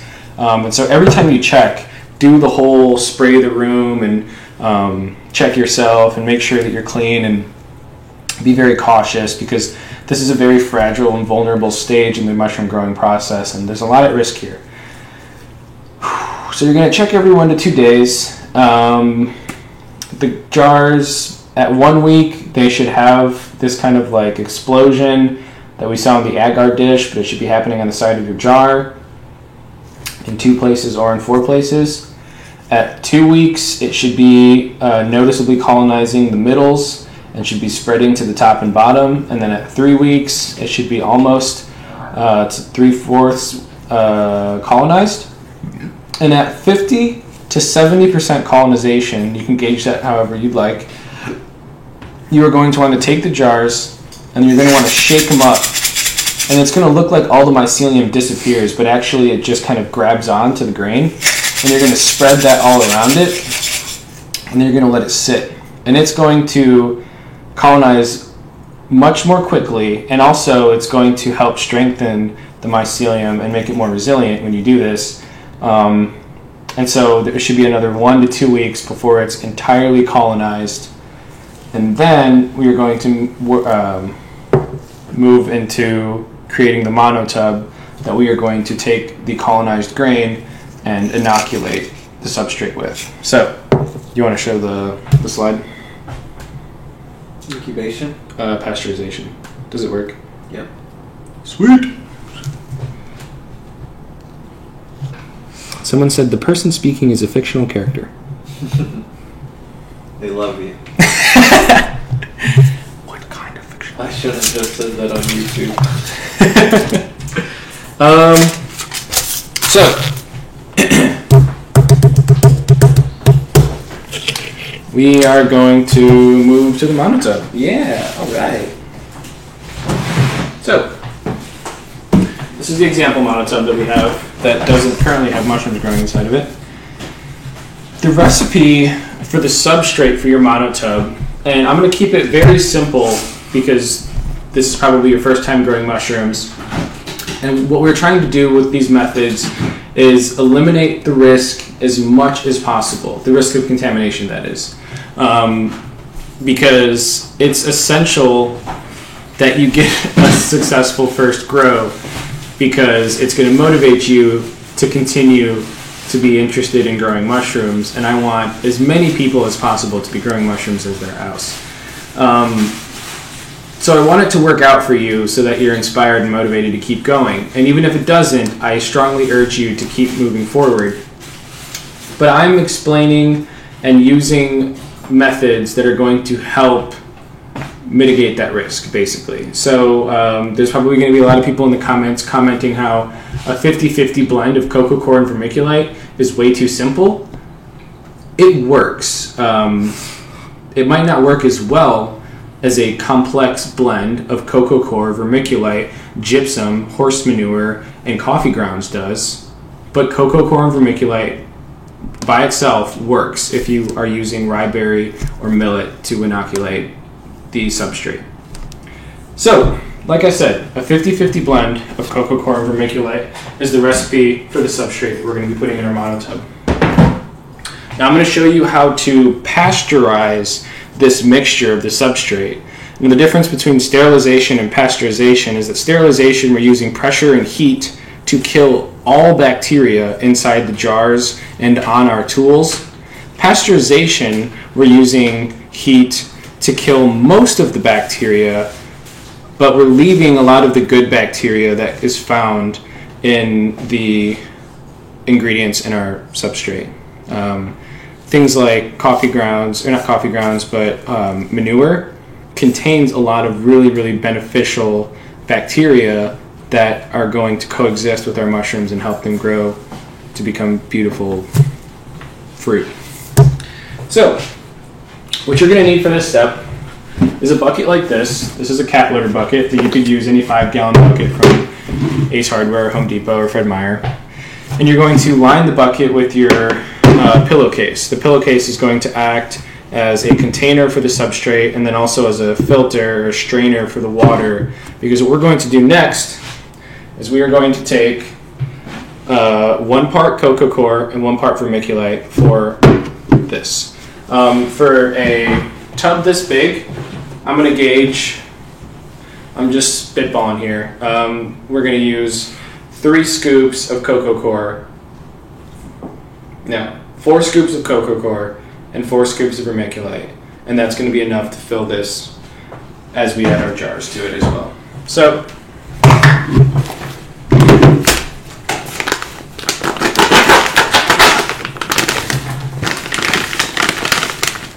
about to get messy, Jason. We got our vermiculite. We got our cocoa core right here.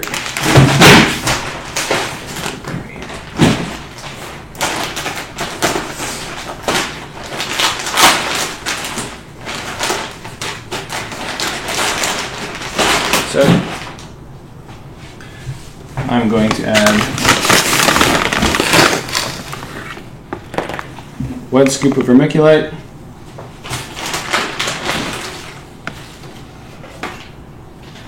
one scoop of cocoa core. I'm going to do this 4 more times, 3 more times.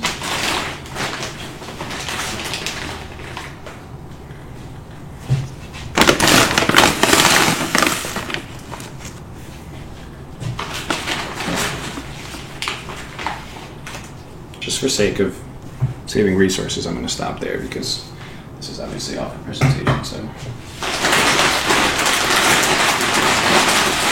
closing up the cocoa core. I'm going to close up our vermiculite. Put that aside. I will just help mix that all up.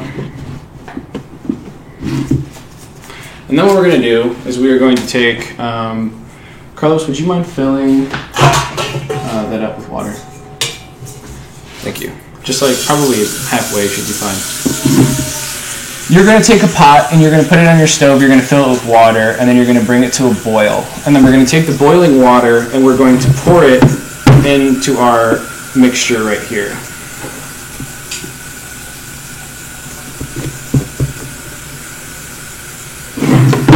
Like you said, it's for presentation. That's about halfway. Sure. Thank you very much. So we're going to take our boiling water and we're going to pour it all over.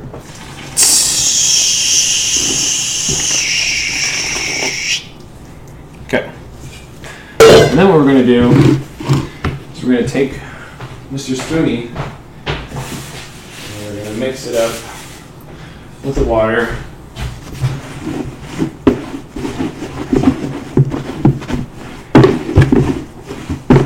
Can you fill it up some more? I think yeah. Definitely need more. Thank you.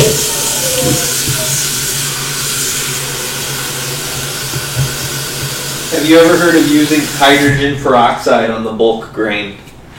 On the bulk grain? That's a question from someone? Yeah.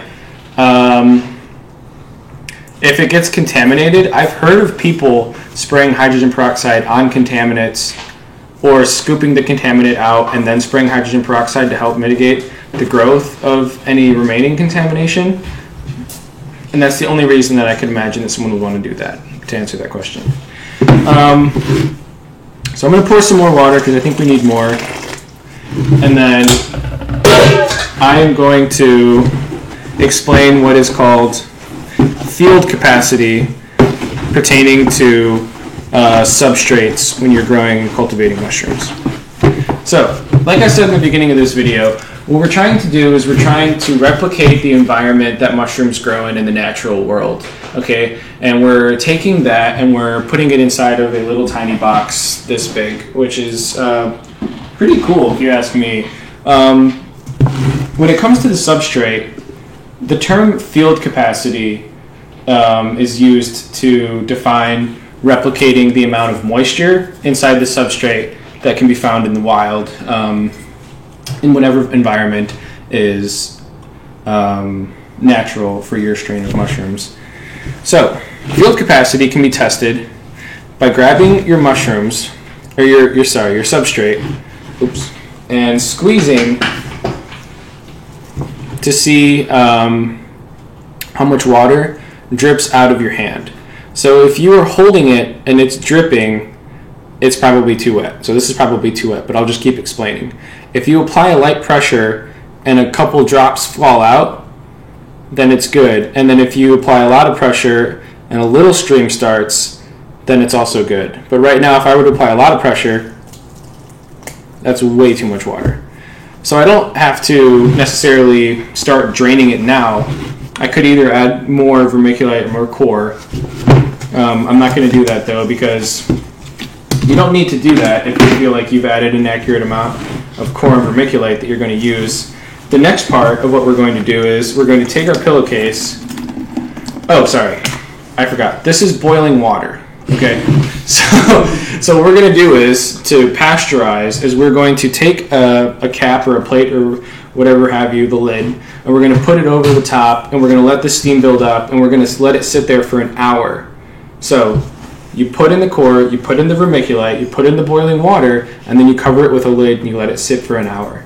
After an hour, it's pasteurized, and then you take it and you hang it up somewhere, or you can press it out, but it needs to cool down. So a lot of people often hang it up on the shower curtain and it drips into the bathtub. I have a pull-up bar in my kitchen, and I just hang it on the pull-up bar, and then I just put the bucket underneath, and it will actually drip to perfect field capacity.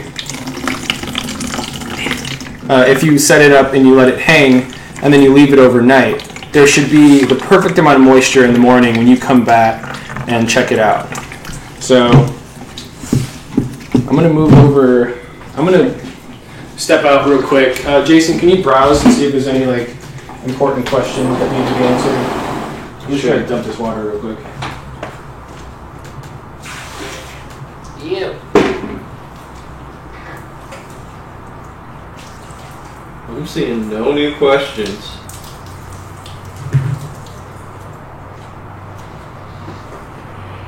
Hey y'all, now's a good time to get some questions in if you can hear my voice. We're just covering pasteurization. Evan's out dumping the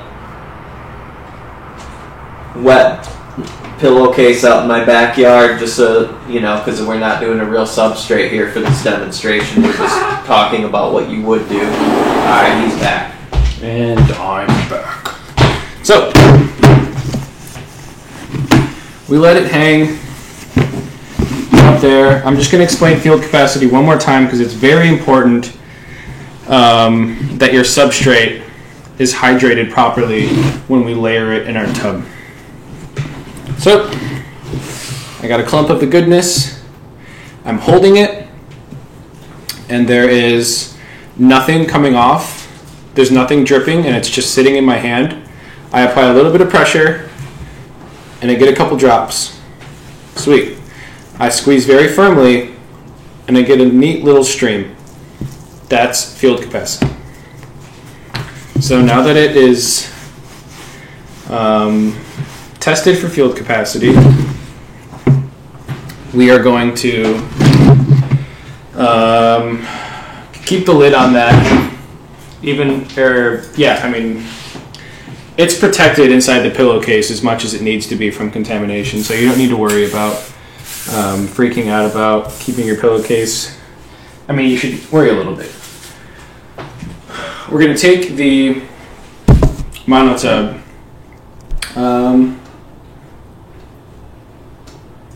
Yeah, I've talked about building this yet, have I? Drilling the holes? I don't think so. I don't think I have either. So, I'm going to talk a little bit about building the monotub. What you're going to need to do is you're going to need to take a hole saw, or what I've done in the past, and to make my still air box, is I take a metallic coffee can and I put it on the stove and it gets real hot and I press it against the plastic and it just pops the plastic out like that. But these are going to be quite smaller, the holes, as you can see, so it have to be something pretty small. Soup can? A soup can or like a pop can or something. Maybe don't put that on your stove, actually. Never mind. Hole saws, if you have access to them, are the best. So you're going to want to make 2 on the longer side and then 1 on the shorter side on both sides. So you're going to have 6 total around the whole tub. And then you're going to want to line the sides with duct tape. And this helps protect the substrate from light. And also guides the mushrooms to fruit on the top instead of on the sides and on the bottom, because there's no light down there. Because they will gravitate towards the sunlight. So, that's how you make the monotub. And then you want to take your disinfectant, and then you want to sanitize it before we get going. You want to take your substrate that you've created, in your colonized grain jars. And now what we're going to do is we are going to make a substrate colonized grain lasagna inside your monotub. So we are going to start, I'm going to use my scooper again. We are going to start with a layer of the substrate. We're going to sprinkle that on the bottom.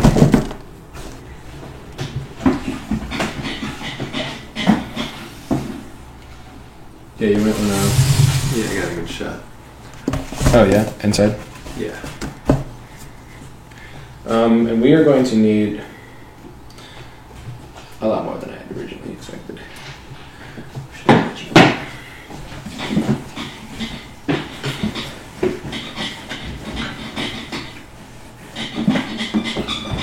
Now, is there a reason you wouldn't just Mix it up. just drop the whole thing in there? I generally like doing the layers, but for the sake of time, I'm going to do that. Oh, I see. Because some You would layer your bulk grain. And some people just mix it all in anyways. But we're gonna do that. We're just gonna drop all of our substrate that has been pasteurized from our pillowcase. We're gonna drop it all in there. Boom. And then we are going to take our colonized jars. So pretend that this is completely white and fluffy, full of healthy and beautiful mycelium. And we are going to take this, and you're probably going to have to take a scalpel or something and kind of like make some incisions so that it's easier to get out. Or I've seen in spaces they take a bicycle tire and you just knock it against the bicycle tire 4 or 5 times, and it's inflated rubber so it doesn't break the glass, but it hits it hard enough to actually break up the mycelium. And then what you're going to do is you are going to, here's my spoon, have everything laid out. Then you're going to take your colonized mycelium grain, you're going to sprinkle that all in there, all nice. Now if you do what we did, this is going to be a process of layer upon layer upon layer. Or you can just mix it up. I mean, honestly, I'd say the ratio of people that do it each way is like 50-50. They seem to pretty much be the same thing. So now we have this myceliate, or this mixture of colonized grain and substrate. And now we are going to put our lid on this, and then some people wrap it in a black trash bag. I think just to keep the humidity and help keep the air inside, but you don't have to do that, but you totally could wrap it in a trash bag. And then you are going to store that probably in the same place that you stored your jars, if this could fit in there. And it's going to sit in there for 1 to 2 weeks at 75 degrees. You're also, at this point, going to take your little humidity reader, and you are going to toss that inside your jar. Make sure you wipe it down with your disinfectant spray before you pop it in there, in a space that you could read it as well. So you're going to put the lid on this. I have no idea where my lid is. And you are going to pop that into the closet or cabinet or wherever you were growing your mushrooms. And then you're going to check on it every couple of days for 1 to 2 weeks, the same way you did your jars. And you're going to see the substrate start to turn white with the grain, and then you're going to eventually have what looks like a gigantic white Rice Krispie in the bottom of your tub. And when that happens, after probably 2 weeks, you are going to induce fruiting. So I'm going to talk a little bit about that. So, like I said, you've checked, it's all white. You're going to use a white flashlight, something that can detect color, because people use red and green, and it makes it very hard to see mold.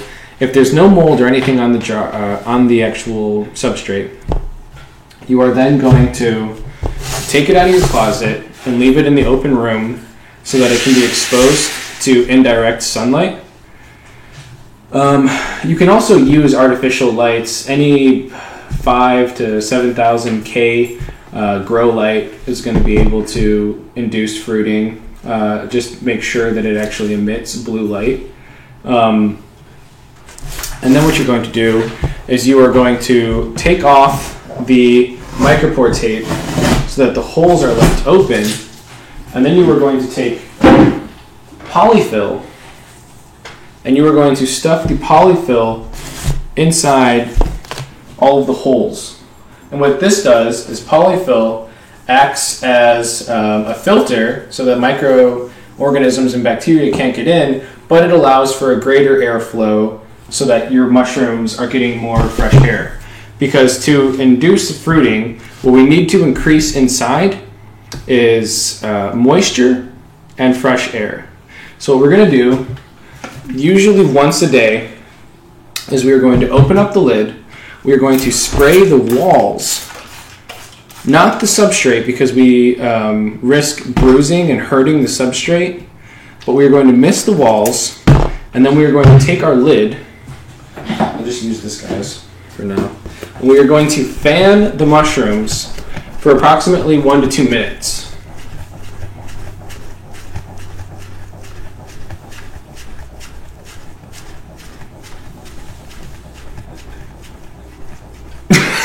Okay, I'm actually going to do it for 2 minutes. And then something to note, what happens to a lot of people their first time is they don't give the mushrooms enough fresh air, either because they don't do the polyfill thing or they're not fanning for long enough. And then the mushrooms will start to get very fuzzy.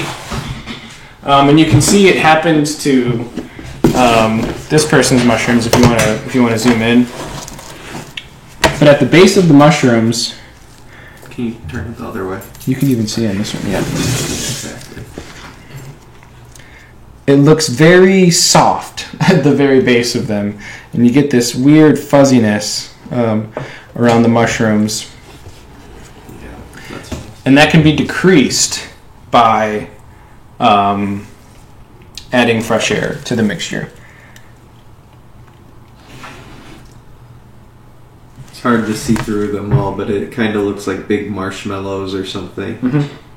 It's commonly called fuzzy feet in the mushroom cultivation community. And that's from not enough air exchange? Yes.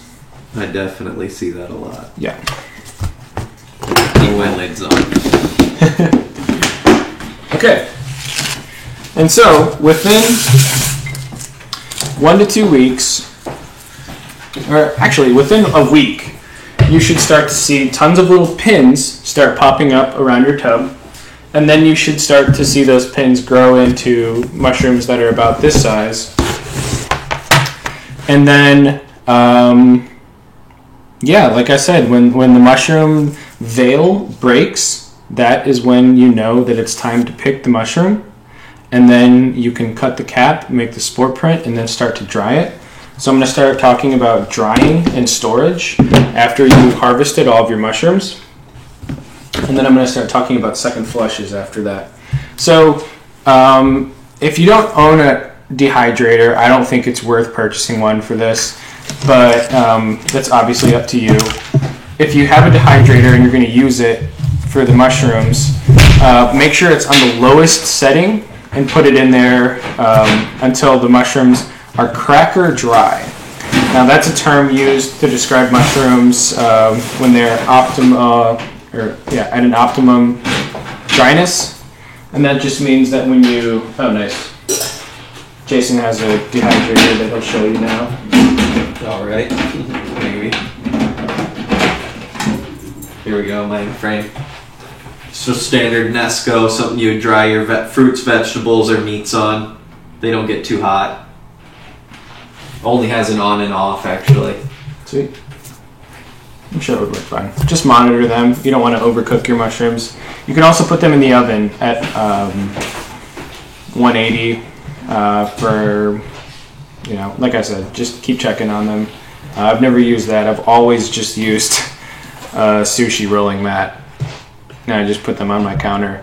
Right now I'm also drying turkey tail mushrooms. I wanted to talk about these before, but you probably recognize these mushrooms. They grow all over the country. And I like to pick them and I dry them and I make them into tea because they are extremely beneficial for your immune system. And so I thought that it was relevant to talk about these in times of coronavirus, because you should all be harvesting local turkey tail and turning it into tea and drinking it. I have yet to get sick of anything this whole winter, and I drink this tea usually once a week. So consider using mushrooms more medicinally. Like I was saying, dry out your mushrooms, and then when you have them dried, cracker dry, you can put them in jars or plastic bags with silica gel packets, and they will last for years. Just store them in a dry place, and they'll last for, like I said, crazy long time. I want to talk about second flushes for a little bit, because we have your giant white Rice Krispie treat at the bottom of your mono tub, and you've picked all of your mushrooms. Another thing I will mention is that you want to make sure that you pick, I'll just pick one for show. Sorry, little guy, you probably would have turned into an actual mushroom. Can you zoom on that? Mm-hmm. Okay, so these, commonly known as aborts or pins, a lot of them, like I just said, they will be referred to as aborts because they will grow to this size and then they won't grow anymore. But you want to be very mindful of these little dudes and make sure you pick all of them off the substrate, because if you leave them and then you soak the substrate with water, which is what we'll do to get a second flush, they will decompose and then completely contaminate your next tray. Also, these are very high in psilocybin, so don't disregard them for their size, because they definitely work as mushrooms. Yum. So, they're delicious. So what you're going to do for the second flush is you're going to, like I said, pick all of them, make sure they're all picked, and then you're going to fill up the tub with water, and then you're going to let it soak for, some people say overnight. I usually only do it for a few hours because sometimes the substrate will start to fall apart. But do whatever works for you. I do it for a few hours, and then I drain all the water out of it, and then I put it back into the same fruiting conditions that I did before. You're just going to repeat the whole cycle of giving it fresh air, maybe a little misting if it looks like the humidity is low. I don't know if I mentioned it yet, but the humidity should always be kept at over 90% for the fruiting period. So, like I said, you can get many flushes out of a single substrate, up to 5 flushes that I've seen before, and depending on the size of your tub, that can equal, ounces and ounces of mushrooms for you and your homies. So definitely experiment with flushing your tubs. Another thing I want to talk about, since you've made it to the finish line, you've harvested your mushrooms, you've dried them, you've made spore prints, you're ready to keep cultivating for years and years to come, and you're ready to eat them. It's starting to turn into spring, summer, you have weekends off and you want to go to the beach or the forest with your friends, or maybe you want to dive deep and you put some headphones on and you sit alone in your room and you eat 5 grams. Whatever that is, I want to talk about dosing a little bit. You can, pop it up. Sweet. Yeah, just take a sec. It just froze like right now, so. Oh. Weren't even touching it, no reason. A little concerning that it keeps happening, but the people with us, I think they can still hear us, and they're real chill about everything. Sweet. Chat room's if you haven't donated yet, I will also bring up again that you should consider donating to our PayPal, and maybe we'll be able to buy a new camera or a new cords to start live streaming. Just a thought, if you want to keep joining in on live streams from PPS, we would really appreciate anything that you wanted to donate to our organization. Like I said, Jason or I, no one gets paid for doing any of this. We do it because we want people to have correct and accurate information. We want people to be able to connect with each other. So, thanks again for being here and watching this. I have no idea how long I've been talking, but it feels like it's been quite a long time. All right, you're back on. Sorry Okay. about that. No worries at all. 3 tries. So if you could take me off, sorry, Jason, but I need this shown. Yep. Thanks, buddy. Show me again. I got. Dosing. Okay, mine looks just a little bit different, but it's still good. Okay. Hold on. So this is just a little graph that kind of explains dosing for people. At the top, we have a microdose, and that's anywhere. I'm going to even make it a little lower, 0.05 to 0.3 grams. 0.3 grams is definitely on the higher end of microdosing. You got to have a pretty big tolerance for that to be considered a microdose, because a microdose is defined by not having any perceptual effects. If you take your microdose and you start feeling weird, it's not a microdose. You've taken too much mushrooms. So that's a microdose. I'm not going to go into the benefits or definitions of microdosing right now. We have a Microdosing 101 live stream coming up in the next couple weeks, so make sure to watch out for that, and then we'll be discussing and talking to each other. I think that's actually going to be a Zoom meeting. And then the next one we have is a concert dose at 1 gram. I think this is pretty accurate, and what I think they mean by concert dose is eating a gram of mushrooms to be able to feel weird and awesome, but also to be able to handle unexpected situations. Set and setting is a gigantic rule in taking any drug. And if you are at somewhere like a concert where you have no control over the situations that are going to unfold in front of you and that you're going to be involved in, you want to make sure that you're not tripping so hard that you can't even control yourself and you can't even comprehend what's going on around you. You want to make sure that you are able to get a grasp on things, and in case of an emergency, able to gather yourself and get yourself to somewhere safe so that you can either, 1, be safe, 2, maybe even keep enjoying the experience. So that's a concert dose at 1 gram, or just think about it as like a recreational public dose even. And then a trip dose, 2 to 3 grams. I'm going to say 2 to 4. You know, this is just my personal account of this, but this graph is definitely being conservative, which is nice. But at 2 to 3 grams, or a quote-unquote trip dose, you should definitely be doing a lot more preparation as far as set and setting goes, making sure that you are with good friends, or at least good people, at a safe and comfortable environment. We at the Psychedelic Society highly recommend, if it's your first time taking a trip dose, being inside, either at your own home or a friend's home, or being outside in a quiet space, always with a trusted friend that maybe isn't on as many mushrooms as you are. And then at 4 to 6 grams, we have the quote-unquote heroic/mega dose. I've only been here a few times myself, but same recommendations that come with the trip dose. Take extra precautions, do your research, make sure that the set and setting is a safe, comfortable, beneficial set and setting, and that you are not at risk of being hurt or hurting other people.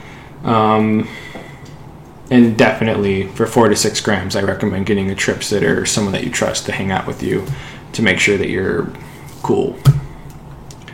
And then the last page is just some resources. The Shroomery and Mycotopia are 2 resources for people that cultivate mushrooms. You will find a wealth of information on both of those sites. Seriously, I'm standing on the shoulders of giants here, the giants being Shroomery and Mycotopia. And then I also wanted to talk a little bit, if you could put me on.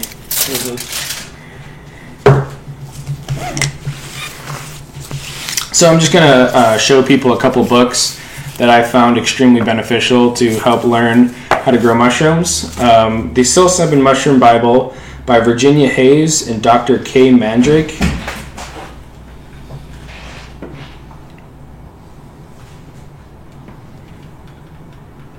This is an extremely beneficial book. It's got color pictures and pages to explain all of the techniques. They do kind of fumble a little bit with like details around pressure cooking and exact recipes, but for the most part, this book is extremely beneficial in learning how to grow mushrooms safely, and they even get into agar and things like that. So, and then at the end, they kind of do the same thing I did in this presentation, and they kind of talk about microdosing and dosing and set and setting and things like that. This book is absolutely wonderful. Psilocybin Mushrooms of the World is a book written by Paul Stamets, and it goes into detail of mushrooms that can be found outside. If that is going to be your preferred way of finding mushrooms, or even cultivating mushrooms, if you want to identify a patch so that you can, say, make a spore print of a mushroom you found outside and then start using that one, this book is definitely going to help you identify any magic mushroom that you're going to find outside, at least in North America. The Essential Guide to Cultivating Mushrooms by Stephen Russell. This book was recommended to me by a friend that has been cultivating mushrooms for a long time. It's extremely comprehensible and very well written. Definitely answered questions that I've had for a long time, and even introduced some new methods of incubation that I think are pretty genius. They don't talk a lot about psilocybin mushrooms specifically. Stephen Russell is mainly teaching people how to grow things like oyster and shiitake mushrooms in this book, but you can still grab a lot of concepts and integrate them into your psilocybin mushroom grow. Next up is The Mushroom Cultivator by Paul Stamets. This book, unlike The Essential Guide to Cultivating Mushrooms, this book is dense, and it is at lots of points very dry.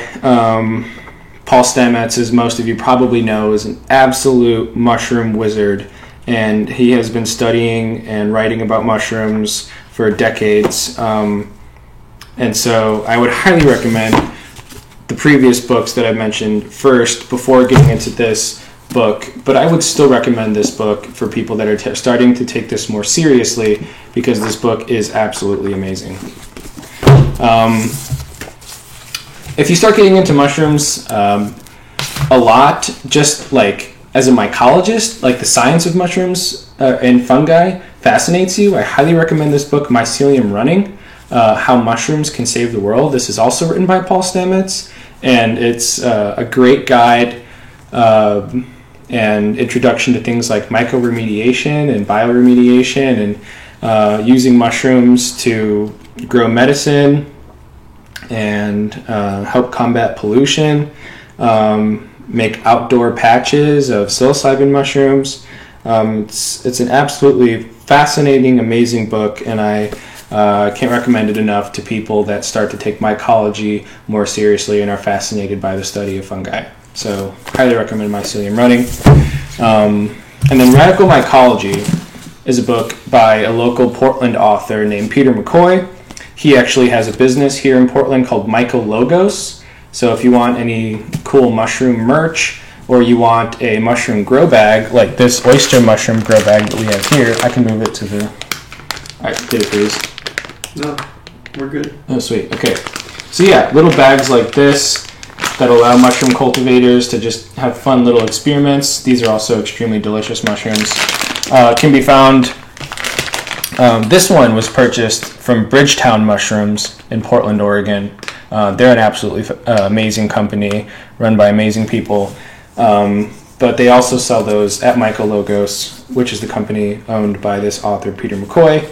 This, as you can see, is an absolute brick of a book. I've probably made my way through maybe 20% of this book so far, but it's absolutely fascinating, and like Mycelium Running, I recommend to people that are getting more interested in mycology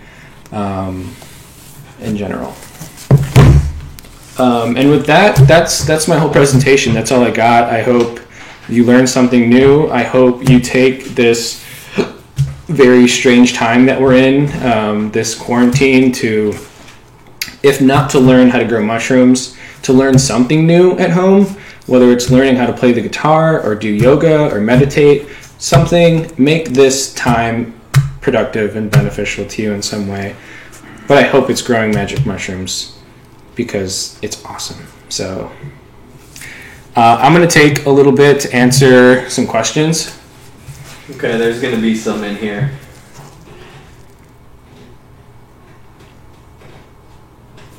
Word. Yeah, I don't see many other ones. So once again, just thank you so much to everyone that watched this. Yeah, if you're in Portland, I mean, really consider getting involved. Check the meetup, check the Facebook. We're going to start posting links to lots of things like this. We're really hoping to use this time as an organization to improve our presence online and make things more accessible for people that maybe aren't comfortable or even can't show up to the meetings in person. So stay tuned, stay connected. And once again, thank you so much for watching this thing. Here's one from Max. Going back to the monotub, is it a pretty stinky production? Will it stink up my house? I've heard that the smell can take over your whole living space. No, there is no smell associated with this at all. Yeah, I was like, I can't smell nothing, and I've been around more than I want to say. Yeah. Contaminated jars, though? Hell yeah. These things stink like rotting feet. So if you get severe contamination like what I'm holding right now, take it outside before you open it. Or I know most people just toss the whole jar, which I'm not a fan of because that's not very sustainable practice, but... Okay, we got a couple more. Then it can start to smell. Do you know anything about a Martha Stewart closet tech? Yeah, so Martha Stewart closet, what they're referring to when they say that is if you don't have a cabinet, a closet, somewhere that you can kind of section off to have as a beneficial space. Well, now that I remember more about the Martha Stewart closet, there's a few different complex additions to what that tech might be, what that person might be referring to with that tech. So the Martha Stewart closet is like this cheap little tent that you can get on Amazon. It's like a little tiny grow house, basically, or like a grow house, and it's very good at closing off. It's kind of like a still air box, but for your whole system. But what some people do is they'll hook up a humidifier and a fan to tubes and then connect that to the Martha Stewart thing, and then on each shelf they'll have not a monotub but a tray with the substrate on it, and then you'll have this whole closet of shelves of trays of mushrooms fruiting, and it's an automated system. It's super wicked. Like, if you have the resources and the time to try going Martha Stewart route, I highly recommend it, and I will use this to reiterate the point that what I just explained is an extremely accessible and cost-effective beginner method. Growing mushrooms only gets more complex, more awesome, and more expensive from here. But totally experiment with what works for you and what you're capable of, because there's so many cool ways to customize this whole process. So Martha Stewart tech, rad. We had a question. The lady wanted to know about the tape on the holes of the monotub. How big are the holes? The positions of the holes. Are some going to be higher or lower? Just more about the holes and the tape. So the holes should be about 1 to 2 inches above your duct tape, and they should be about 1 to 2 inches in diameter. So, yeah, like about that big. So 1 to 2 inches for the size of the holes, and about 1 to 2 inches above the duct tape. And there should be 2 holes on the long side, and then 1 hole on the short side. So 6 holes total. And then you're on the sides there, are they higher? Nope. 1 to 2 inches. Okay. Another question. What if you induce fruiting way too early because you have no patience? kudos to you. I mean, like, it doesn't really seem like a bad thing to me. But if you're talking about fruiting in jars, you can still like pick the mushrooms off of it and then use the jar to do what we just did. If you're talking about fruiting early on the substrate, then I don't understand what the problem is. Right. Let's see. Any questions I missed? Oh, here was one. More about worm compost, because one of our viewers actually is a worm farmer. Oh, cool. Yeah, I don't have all that much to say about worm compost or worm castings. I recommend, hitting it on the search bar on the Shroomery or Mycotopia, and you'll probably hear a lot more information and get more feedback there. I just know that poop is extremely beneficial to psilocybe species of mushrooms, and that's pretty much all I know. So unfortunately, I can't really speak all that much as far as experience, but I know it's good stuff. So keep farming those worms. Okay, hold on. Consider donating your worm poop to the Psychedelic Society. Mm-hmm. Okay, let's see.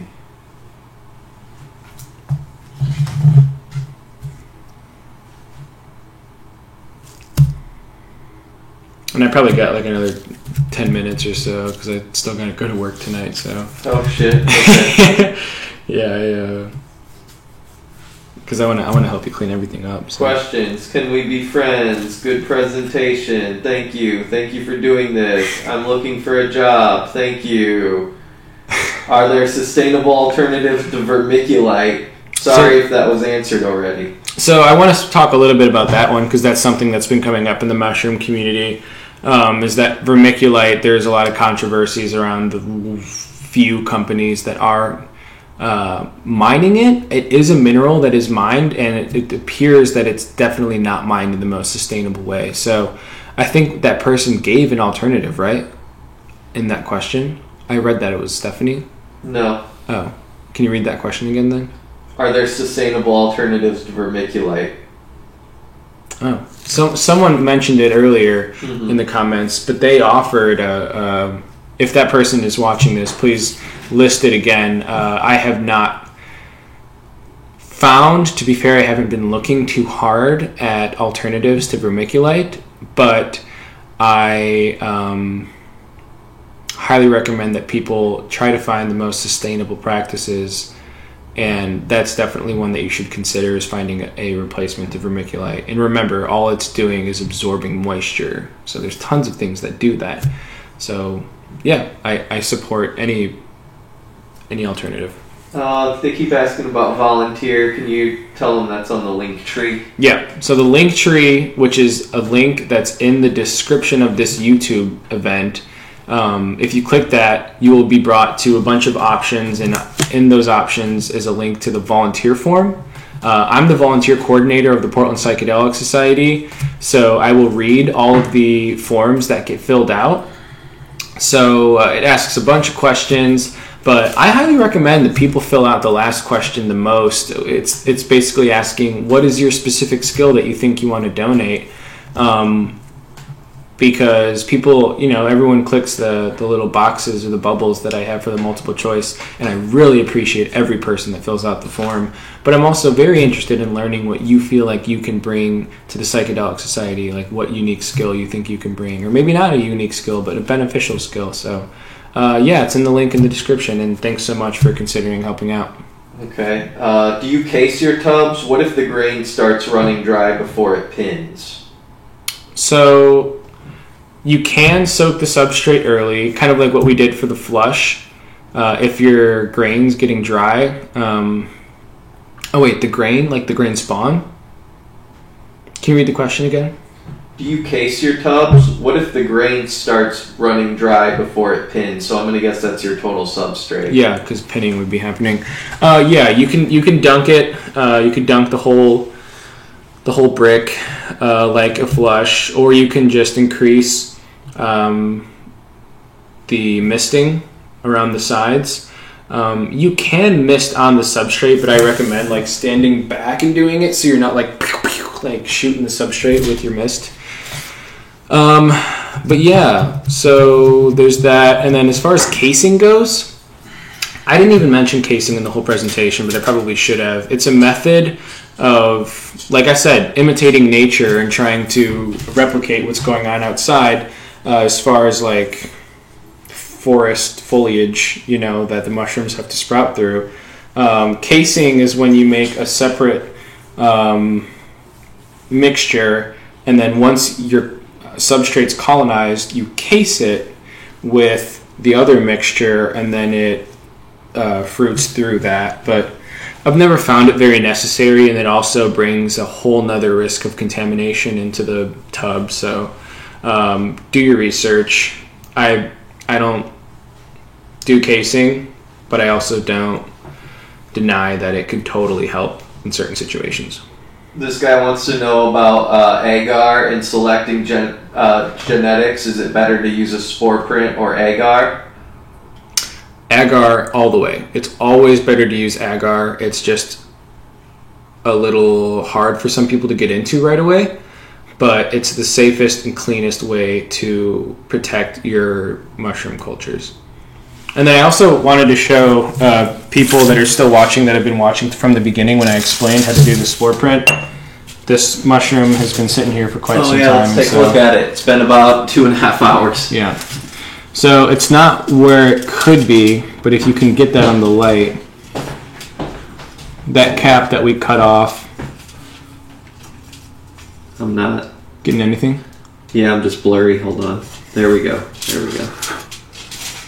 So we got a neat little spore print. I can't see it. No. This is my focus, I think, up here. Oh no, that's zoom, huh? Yeah, that isn't focus. Maybe if I shine my light on it. Where is it? That right there? Yep.